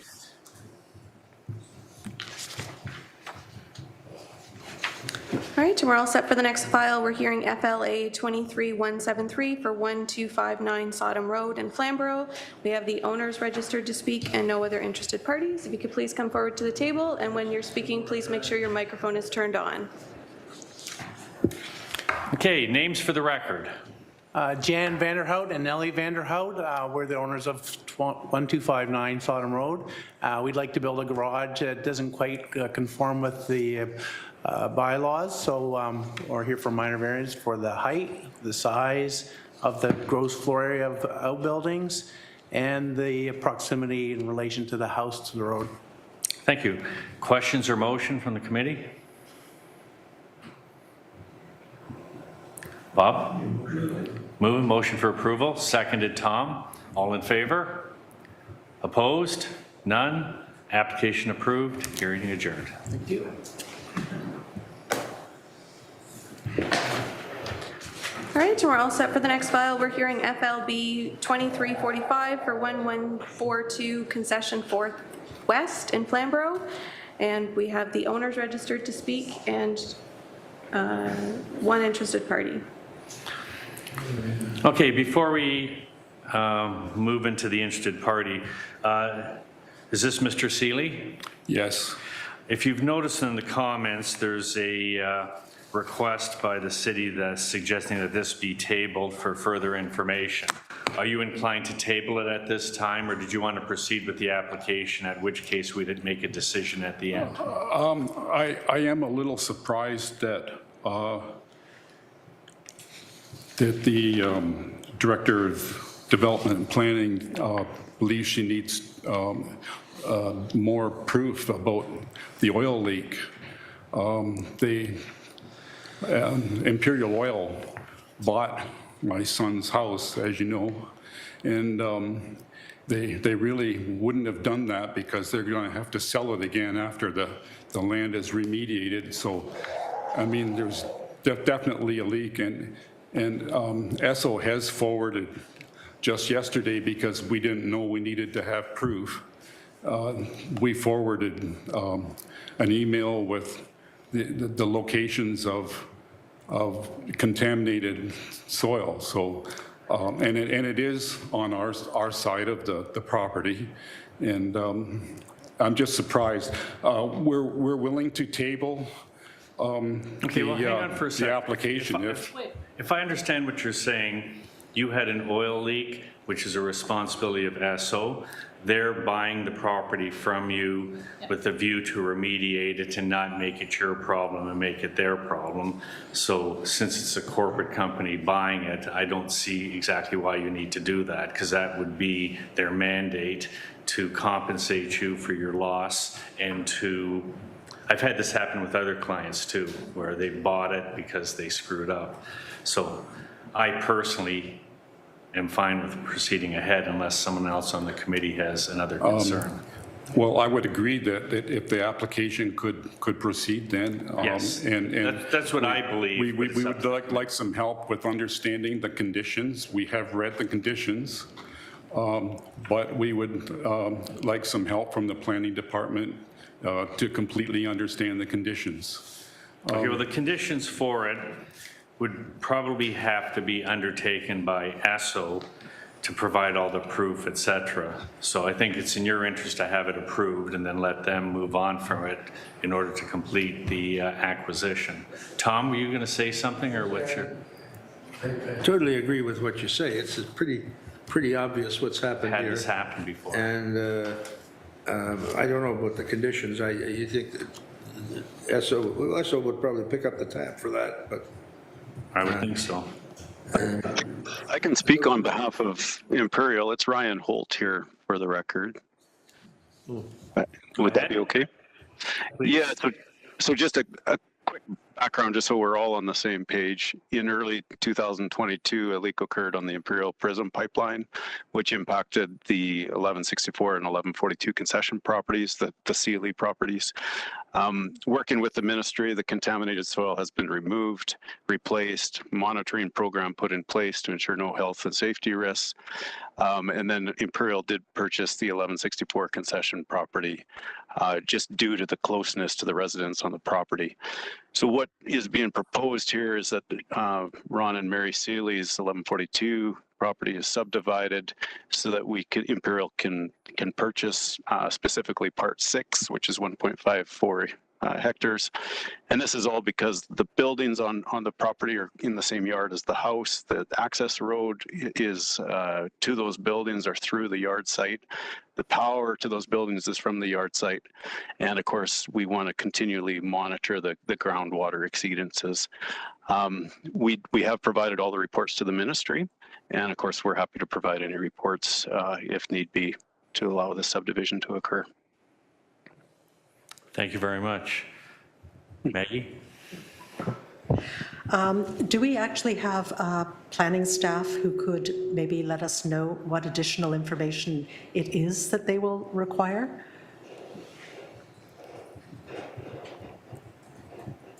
Do we have planning staff? Good afternoon. This is Morgan Gowans from Development Planning. Through the chair, we were just looking to get information kind of showing where the oil leak occurred to ensure that the severance was able to encapsulate all the lands that were contaminated. There's a condition number 7 that the applicant provides documents of the lands contaminated by the Imperial Oil pipeline leak to the satisfaction of the Director of Development Planning. Would that satisfy your concerns? Yeah, I think we would just essentially look and review those documents just to ensure that all the lands that are contaminated are within the severed portion that Imperial Oil will be owning, and ensure that it complies with our official plan. So I wouldn't have an issue. We don't have an issue with the severance overall. We just want to ensure that the contaminated lands are all within the severed portion. So if we approve it... Thank you. So I would suggest, based on that, if the condition's there, it has to be met. There's no sense tabling this till that's done and then rebringing it back. It just slows down the whole process, which is proceeding. So, anyone else? I'll move it. Okay. With the conditions, seconder? Maggie, all in favor? Just that one condition, because there's... No, all the conditions there. They'll meet them. All these three as well? Yep. Really? All in favor? Opposed? Application approved. Hearing adjourned. Sorry, David, you weren't, okay. Thank you. Yeah. Okay, you're done. You're approved. I had a nightmare with the client this.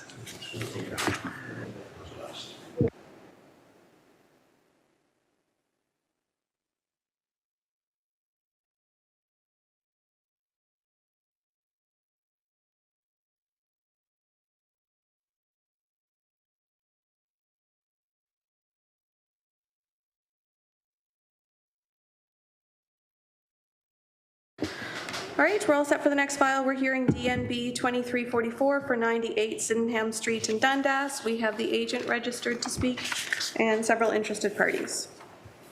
Okay, applicant's name for the record, please. Good morning, Matt Johnson, registered professional planner with Urban Solutions, here on behalf of the owner. Okay, Matt, I understand there's some interested parties. Would you like to make a spiel, or would you like to hear from them and then give your presentation?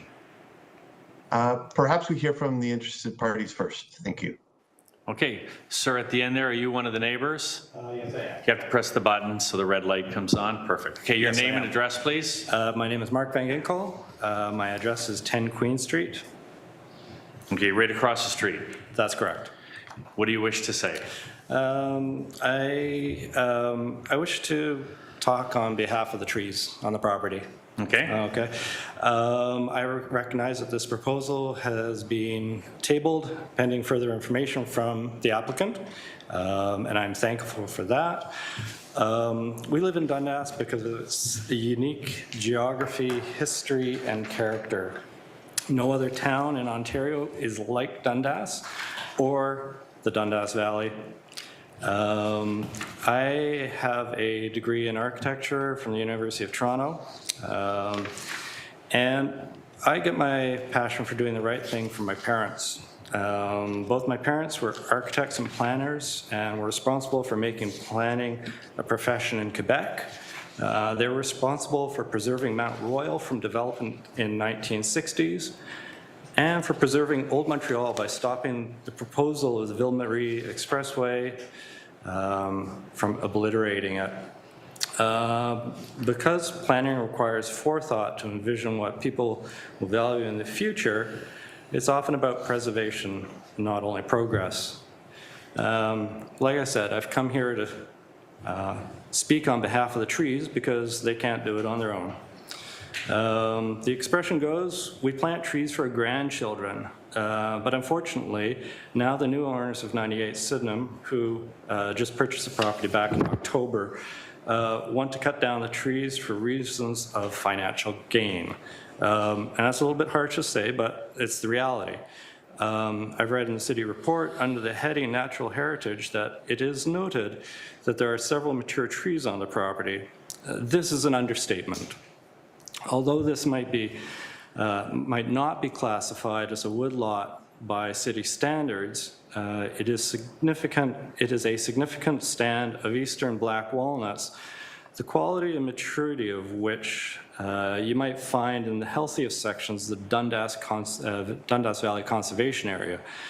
And I challenge you to find a stand of trees in a naturalized area in the town of Dundas that equal this stand of trees. This lot of trees is not a scraggly jumble of Manitoba maples and buckthorn. These are substantial, well-tended native trees. Nor are they isolated trees. They are adjacent to the block of Schedule M of the Dundas Tree Protection Bylaw 451399 and form part of a band that extends into the protected area of the Dundas Historic District. I've read in the report this application. I've read the reports regarding the application. One thought keeps running through my head, and I've seen it time and time again in developments. Severance is granted, and everyone has the best of intentions for the preservation of the trees. And one thing leads to another. Developers say that they can't develop without removing trees, a greater number of trees than was initially planned. Another tree is deemed to be in the way of an excavation for a foundation, or another tree is damaged because of utility installations, and so it goes. The city accepts tree replacement in a one-to-one compensation. However, most of the replaced trees will be off-site, and this does not preserve the local ecosystem. 25-meter walnuts will be replaced with 2.5-meter specimens that often never take and mature. There is no way to compensate for the destruction of mature trees, let alone a solid stand of mature trees. This is a stand of walnuts that the RBG would treasure. These trees are the lungs of our neighborhood, and these trees keep our streets cool. It was one of the things that makes Dundas the beautiful, livable town that it is. And it's something that so many of the residents of Dundas treasure. There is no possible compensation for the destruction of the canopy that has taken generations to mature. On a hot sunny day, you might want to take a walk up Queen Street and then go around the corner up the hill on Alma, where the trees were removed for development at the turn of this current century, some 20 years ago. And the difference in the heat radiating from the road and the buildings is astounding. This is the difference that trees make. Think about the rain we had last night. I'm not sure how much rain you had where you were. It was localized in places, and it was torrential where we were on Queen Street. This property is in a low-lying area in relationship to the roads Sydenham and Queen Street and the slope to the north. There is some evidence that I submitted that indicates that there is a possibility that Sydenham Creek actually ran through this low-lying area, excuse me, which continues on down through all the neighboring properties. So that bowl sort of continues between the two roads. And there are no designated culverts there or anything at the moment. So this stand of trees on this sloped lot really does act as a catchment and an absorptive structure for the protection of those properties which lay to the south of this proposed development. And one of my big concerns is it's going to be impossible to grade the property and deal with the runoff on site as required, because we have to deal with all of our water that runs off of our hard surfaces, off of our roofs, and off of our patios and whatnot on site, and maintain the trees. The problem is that the whole area is in a low-lying area and therefore will fill with water. There's nowhere to drain the water to. And as a result, the property is going to have to be, the grade is going to have to be built up, and as a result, the trees will have to be removed or they will die. They will die because you can't regrade around trees and expect them to live. You can't put retaining walls in around trees and expect them to live. And I think that this is a serious issue, and although the application is being tabled for further information from the applicant, it almost, to me, makes the project a non-starter.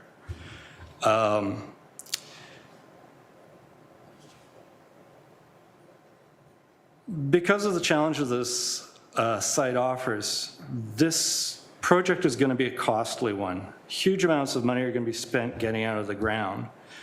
And it's almost inevitable that developers will be forced to try and max out the building envelope to make the project viable in their eyes. I urge you to think about the Pandora's box of destruction that will be opened if the severance of this lot is approved. You owe it to the trees to go out and give them a visit. This is a special place. These trees will be considered part, these trees should be considered part of the heritage of 98 Sydenham and preserved accordingly for the sake of future generations and for the sake of our planet. Thank you very much. Thank you. Are there other interested parties? There are, Mr. Chair, and just for the record, the application in the staff report was noted as proposed to be tabled. That's a recommendation from staff. It is not tabled at the moment. There has been no decision made. Thank you. So we will next hear from Aileen Boyce.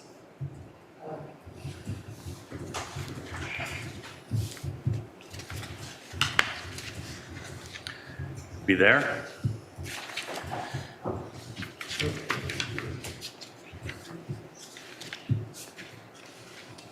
So I don't currently see Eileen Boyce on the call. If you are on the call, please make yourself known. Do not see them. I'll move on to the next interested party. So we'll have Christopher Phoebus. Actually, Pybus. Pybus, sorry. Yeah, I get many variations. So I live at 94 Sydenham. My wife, Penny Gill, is the registered owner of the property, and the committee will have seen that she put in written submissions. And I'd like to just highlight a few points consistent with those written submissions. We're located directly adjacent to the subject property. So if you look on the map, you will see that our property begins with a border on Sydenham where our house is, and it extends all the way westward till it hits Queen Street.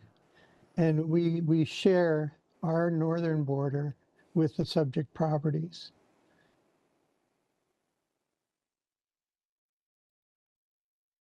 The committee will be familiar with Sydenham Hill, and I can tell you that, and you may know this already, Queen Street runs parallel to Sydenham Hill, not only in direction, but also in slope. So the famous Sydenham Hill is repeated.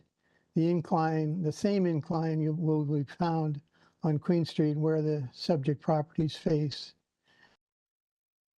Our property is significantly downhill from the subject properties, and therein lies the issue for us. There's a vertical drop over the width of the subject properties that we think is about 3 meters. It may be more, but it's a significant incline. You can't see the slope on the map. And the other thing you can't see is that we have an in-ground pool at the westernmost end of our property. So at the rear of our property, right up against Queen Street on our back fence, we have a large in-ground pool that extends eastward about 50 or 60 feet. So it's an odd kind of property configuration. We have our house, then we have a backyard space, and then we have our pool up against the Queen Street fence. The reason I draw your attention to this is because there's an impact having a significant incline up the hill from us on the subject properties. And our fears about drainage and grading are based on what happened when the Sundial Crescent development was put in place uphill off Sydenham a number of years ago. And again, if you look at the map, you'll see there's a street called Woodland Court that's directly north of the subject properties. That's part of the new development. And the property at number 5, Woodland, was the property that essentially caused a flood and mudslide that went downhill, sort of our worst fears imagined, and it crossed the property at 98 Sydenham. It crossed the subject properties that are proposed to be severed, and it luckily was absorbed to some extent by the forest that exists on the subject properties. So it came under the fence towards our pool and it stopped, thankfully. But I raise it as a tangible example that likely no one knows about around the table, that shows the slope is a material factor in causing potential flooding and drainage problems. So that's our concern. I realize it's much more narrow than what has been raised by our other neighbor, but that's our focus, and that's our concern today. We note that in the comments there are sort of incidental references to drainage and grading plans, but it doesn't appear to me, and I stand to be corrected on this, that these are conditions for approval. And so I'm left with some doubt as to what the form will be in terms of a grading plan and a drainage plan, and whether we will have an opportunity to comment or be involved in the process that ends up with plans that may have a material effect on the security of our property. So those are the concerns I wanted to raise with the committee. It's all about ensuring effective drainage and grading, and that those will be in place with a meaningful chance for us to contribute to that discussion. Thank you. Thank you very much. Anyone else? No, those are all the interested parties I had registered. Okay, Mr. Johnson, your opportunity to respond. Good morning, members of committee and the public. Again, it's Matt Johnston, registered professional planner with Urban Solutions. I'm privileged to be here on behalf of Mike and Jenna Anderson, who you can see on the screen here. How are you guys? As you've heard, Mike and Jenna purchased this property back in 2022, but they are longtime residents of Hamilton, and prior to moving here, they were just a few hundred meters around the corner. And I'll now share my my presentation. Okay, I believe I'm not sharing the whole screen, just the presentation. Is that correct? Yes, that's correct. Okay. So yes, as we know, they purchased in 2022, and as part of that purchase, right built into the purchase and sale agreement was the 2005 Committee of Adjustment decision approving the severance application. And it was with that in mind that they thought of this property as their ideal long-term home. You know, there were thoughts of looking elsewhere. There were thoughts of other ways to find their own little piece of paradise, and they found it right here at 98 Sydenham.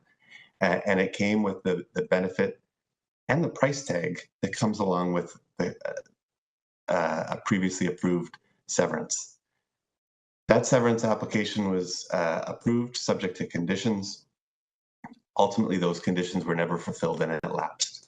But it was with that in mind that they felt comfortable proceeding with the purchase. Just to touch on things from a policy perspective, we do have them located in an R2 residential zone, as well as the open space zone that reflects the northern corner of the property that's traversed by Sydenham Creek, represented by an O2 zone. From an official plan perspective, we're in the neighborhoods designation. And what you do see in the planning staff report is that there are no concerns from a land use compatibility perspective. The neighborhoods designation is intended to accommodate appropriate infill. And these lots, as proposed, represent that appropriate level of infill. Now, there are some technical questions that need to be answered, but you know, on the principle of a severance in this location with the lot fabric is not in dispute with staff, and it really does fulfill a number of good planning objectives for that gentle intensification.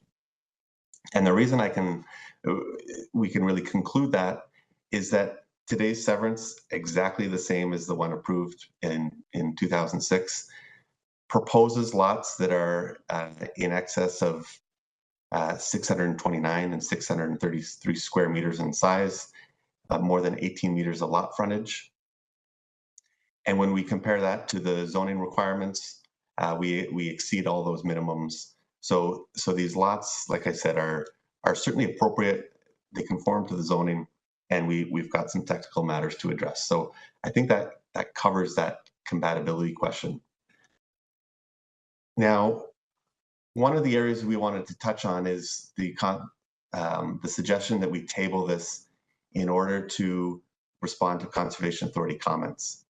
And I just will take us back to 2006 and the comments that were provided at that time, confirming the revised regional storm floodplain is confirmed to be contained to the existing channel north of the existing residence, also north of the existing pool on site,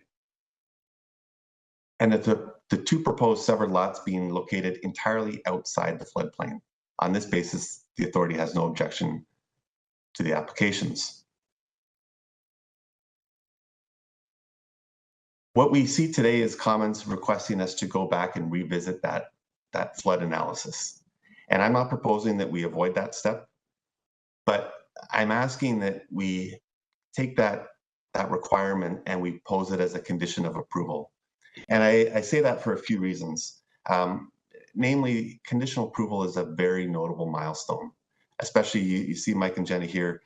We hear a lot of reference to developers and what they're going to do to this lot. That's not who we're dealing with here. We're dealing with two owners who need the security of conditional approval to continue to spend money to implement this previous approval.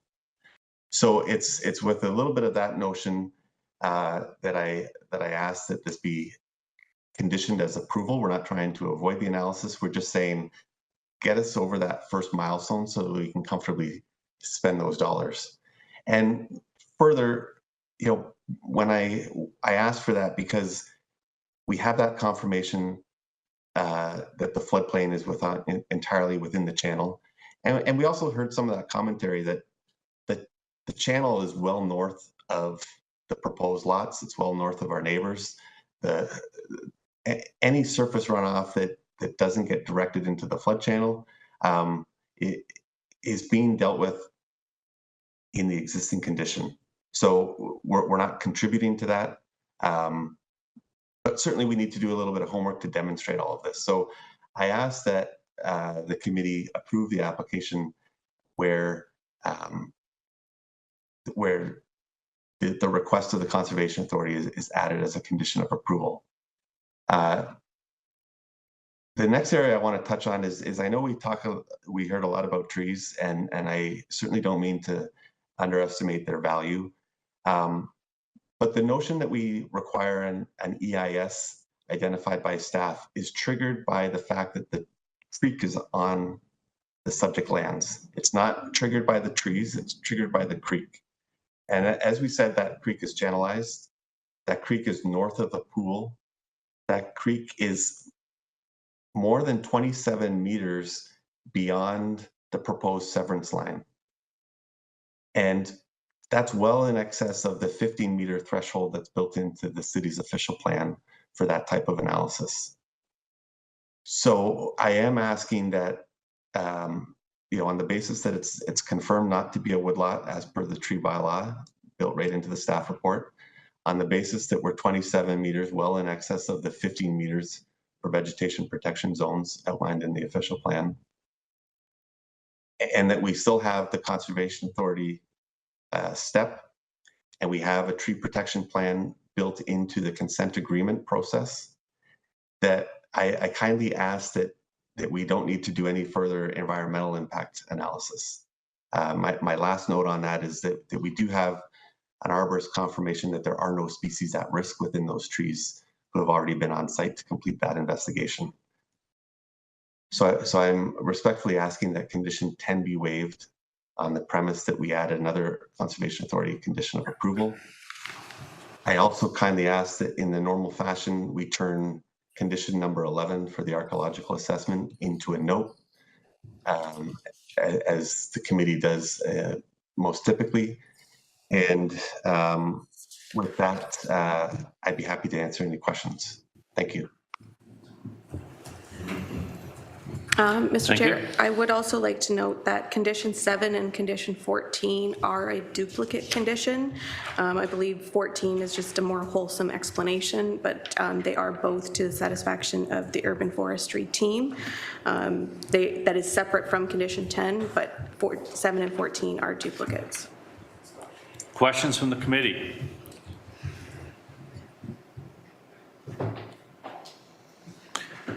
Go ahead. Not so much a question as I guess that's a question. In a lot of cases where there have been trees removed, which we know is not always the best decision, there's also plans to add trees on skirting areas of the development once it's been completed. And I know that's been stuff that you've dealt with before, Matt, on other properties. I don't know if that would help in some ways to insist that trees be replaced around the perimeters or in other areas of the property if it were approved for development. Thank you. Through the chair, that's right. Tree protection is embedded into these conditions of approval. And it'll happen in a number of ways through compensation on site with new trees, as well as financial contributions for those that have to be removed in the right of way.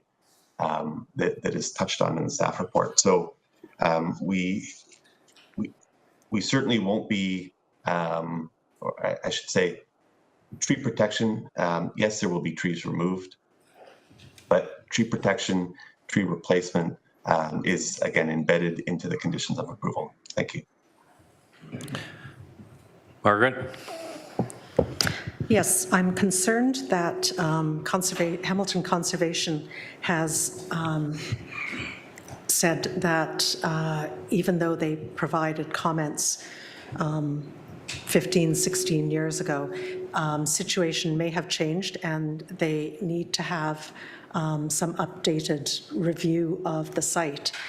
I think that should be provided before we approve the severance, just in case there might be some, the building area on any of these lots would not make them viable. So I don't believe that we should be approving this, even with conditions, until Hamilton Conservation has been satisfied with respect to flooding. Thank you. Anyone else?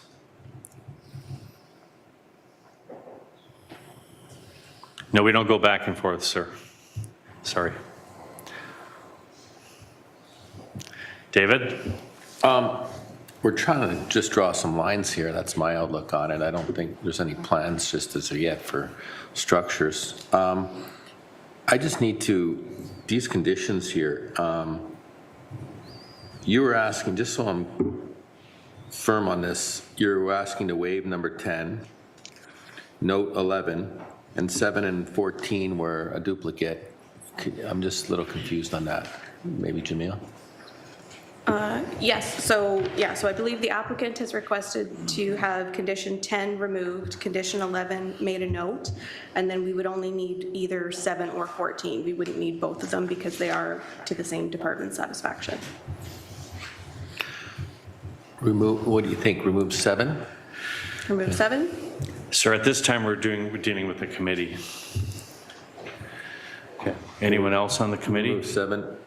I'm, and no disrespect to my colleague here, I think it has to move forward a bit, and he just doesn't want to spend the money and knowing that this is not going to go. So I think it's a move in the right direction, and there's plenty of opportunity for the neighbors and stuff to step in when something more happens to this property. And with Matt, I know they'll take in consideration any kind of removal of trees will be replaced to trees. So I'm willing to make a motion for approval on those conditions, striking 10, note 11, striking 7. Okay, and sorry, there was also an additional condition that was requested by the applicant. For the conservation. Yeah, I just wanted to clarify. So would it be satisfied to add a condition that the applicants receive a Conservation Authority permit? You had a bunch of other stuff on that condition. I wasn't sure if that would capture it or not. Through the chair, Jamila, if I could just be clear that we're asking to do an assessment of the floodwaters to the satisfaction of the Conservation Authority, not necessarily a permit, because they haven't declared that this is actually subject to a Conservation Authority permit, which is, if that's determined, we'll need that in order to get their satisfaction. But at this point, it has not been identified that a permit will necessarily be required. So I would just prefer that it's to the satisfaction of the HCA, not that a permit be the condition. Okay, we do also have Hamilton Conservation Authority here if we wanted to ask them. But so to clarify, you're requesting that the condition be an assessment for floodwater policies? Right, there's a bullet right in their comments that reads an assessment to be completed to determine if the floodwaters would spill over Livingston Road as a result of the backwater effect potentially produced by the Sydenham Creek watercourse crossing. That's the assessment that I would like. We don't go back once the interested parties have spoken. We don't go back and forth. So unfortunately, we can't take your question. It isn't a question, it's a comment. Yeah, but they keep, then there's another, then there's another. I know the way it works. Anyone else? Yeah, I'm making that motion with the satisfaction, but if Margaret wants to chip in here. Yes, I think I would not mind hearing from Hamilton Conservation on the possibility of approving it with a condition. Through the chair, what HCA has spoken, I believe, with Mr. Johnson on this matter, and I would not object to having it as a condition of the approval. There is potential impacts. We would obviously our comments were trying to avoid if there was any impacts, into the viable envelope on the lot based on the floodwater analysis, but we would not object to adding the comments as noted as a condition. Thank you. Mel? Yes, I visited the property. Matter of fact, I walked the property, and I'll second that motion with that condition. Okay. So motion from David. I'm just going to clarify what it is. Yeah, okay, so the motion on the floor is for approval subject to the conditions listed 1 through 6, 8, 9, 12, and 13, and 14, with an additional condition to the satisfaction of the Hamilton Conservation Authority as noted in their comments for floodwater assessment. And the condition 11 changed to a note. Right. Yep. Okay. Moved and seconded. All in favor? Opposed? Application with conditions approved. Hearing adjourned. Thank you.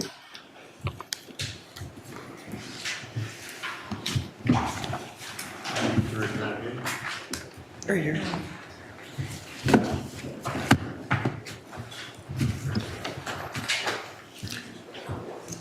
Okay, that is our last item on the agenda. Somebody want to make a motion? Motion to adjourn? All right, thank you. I don't know where it's got.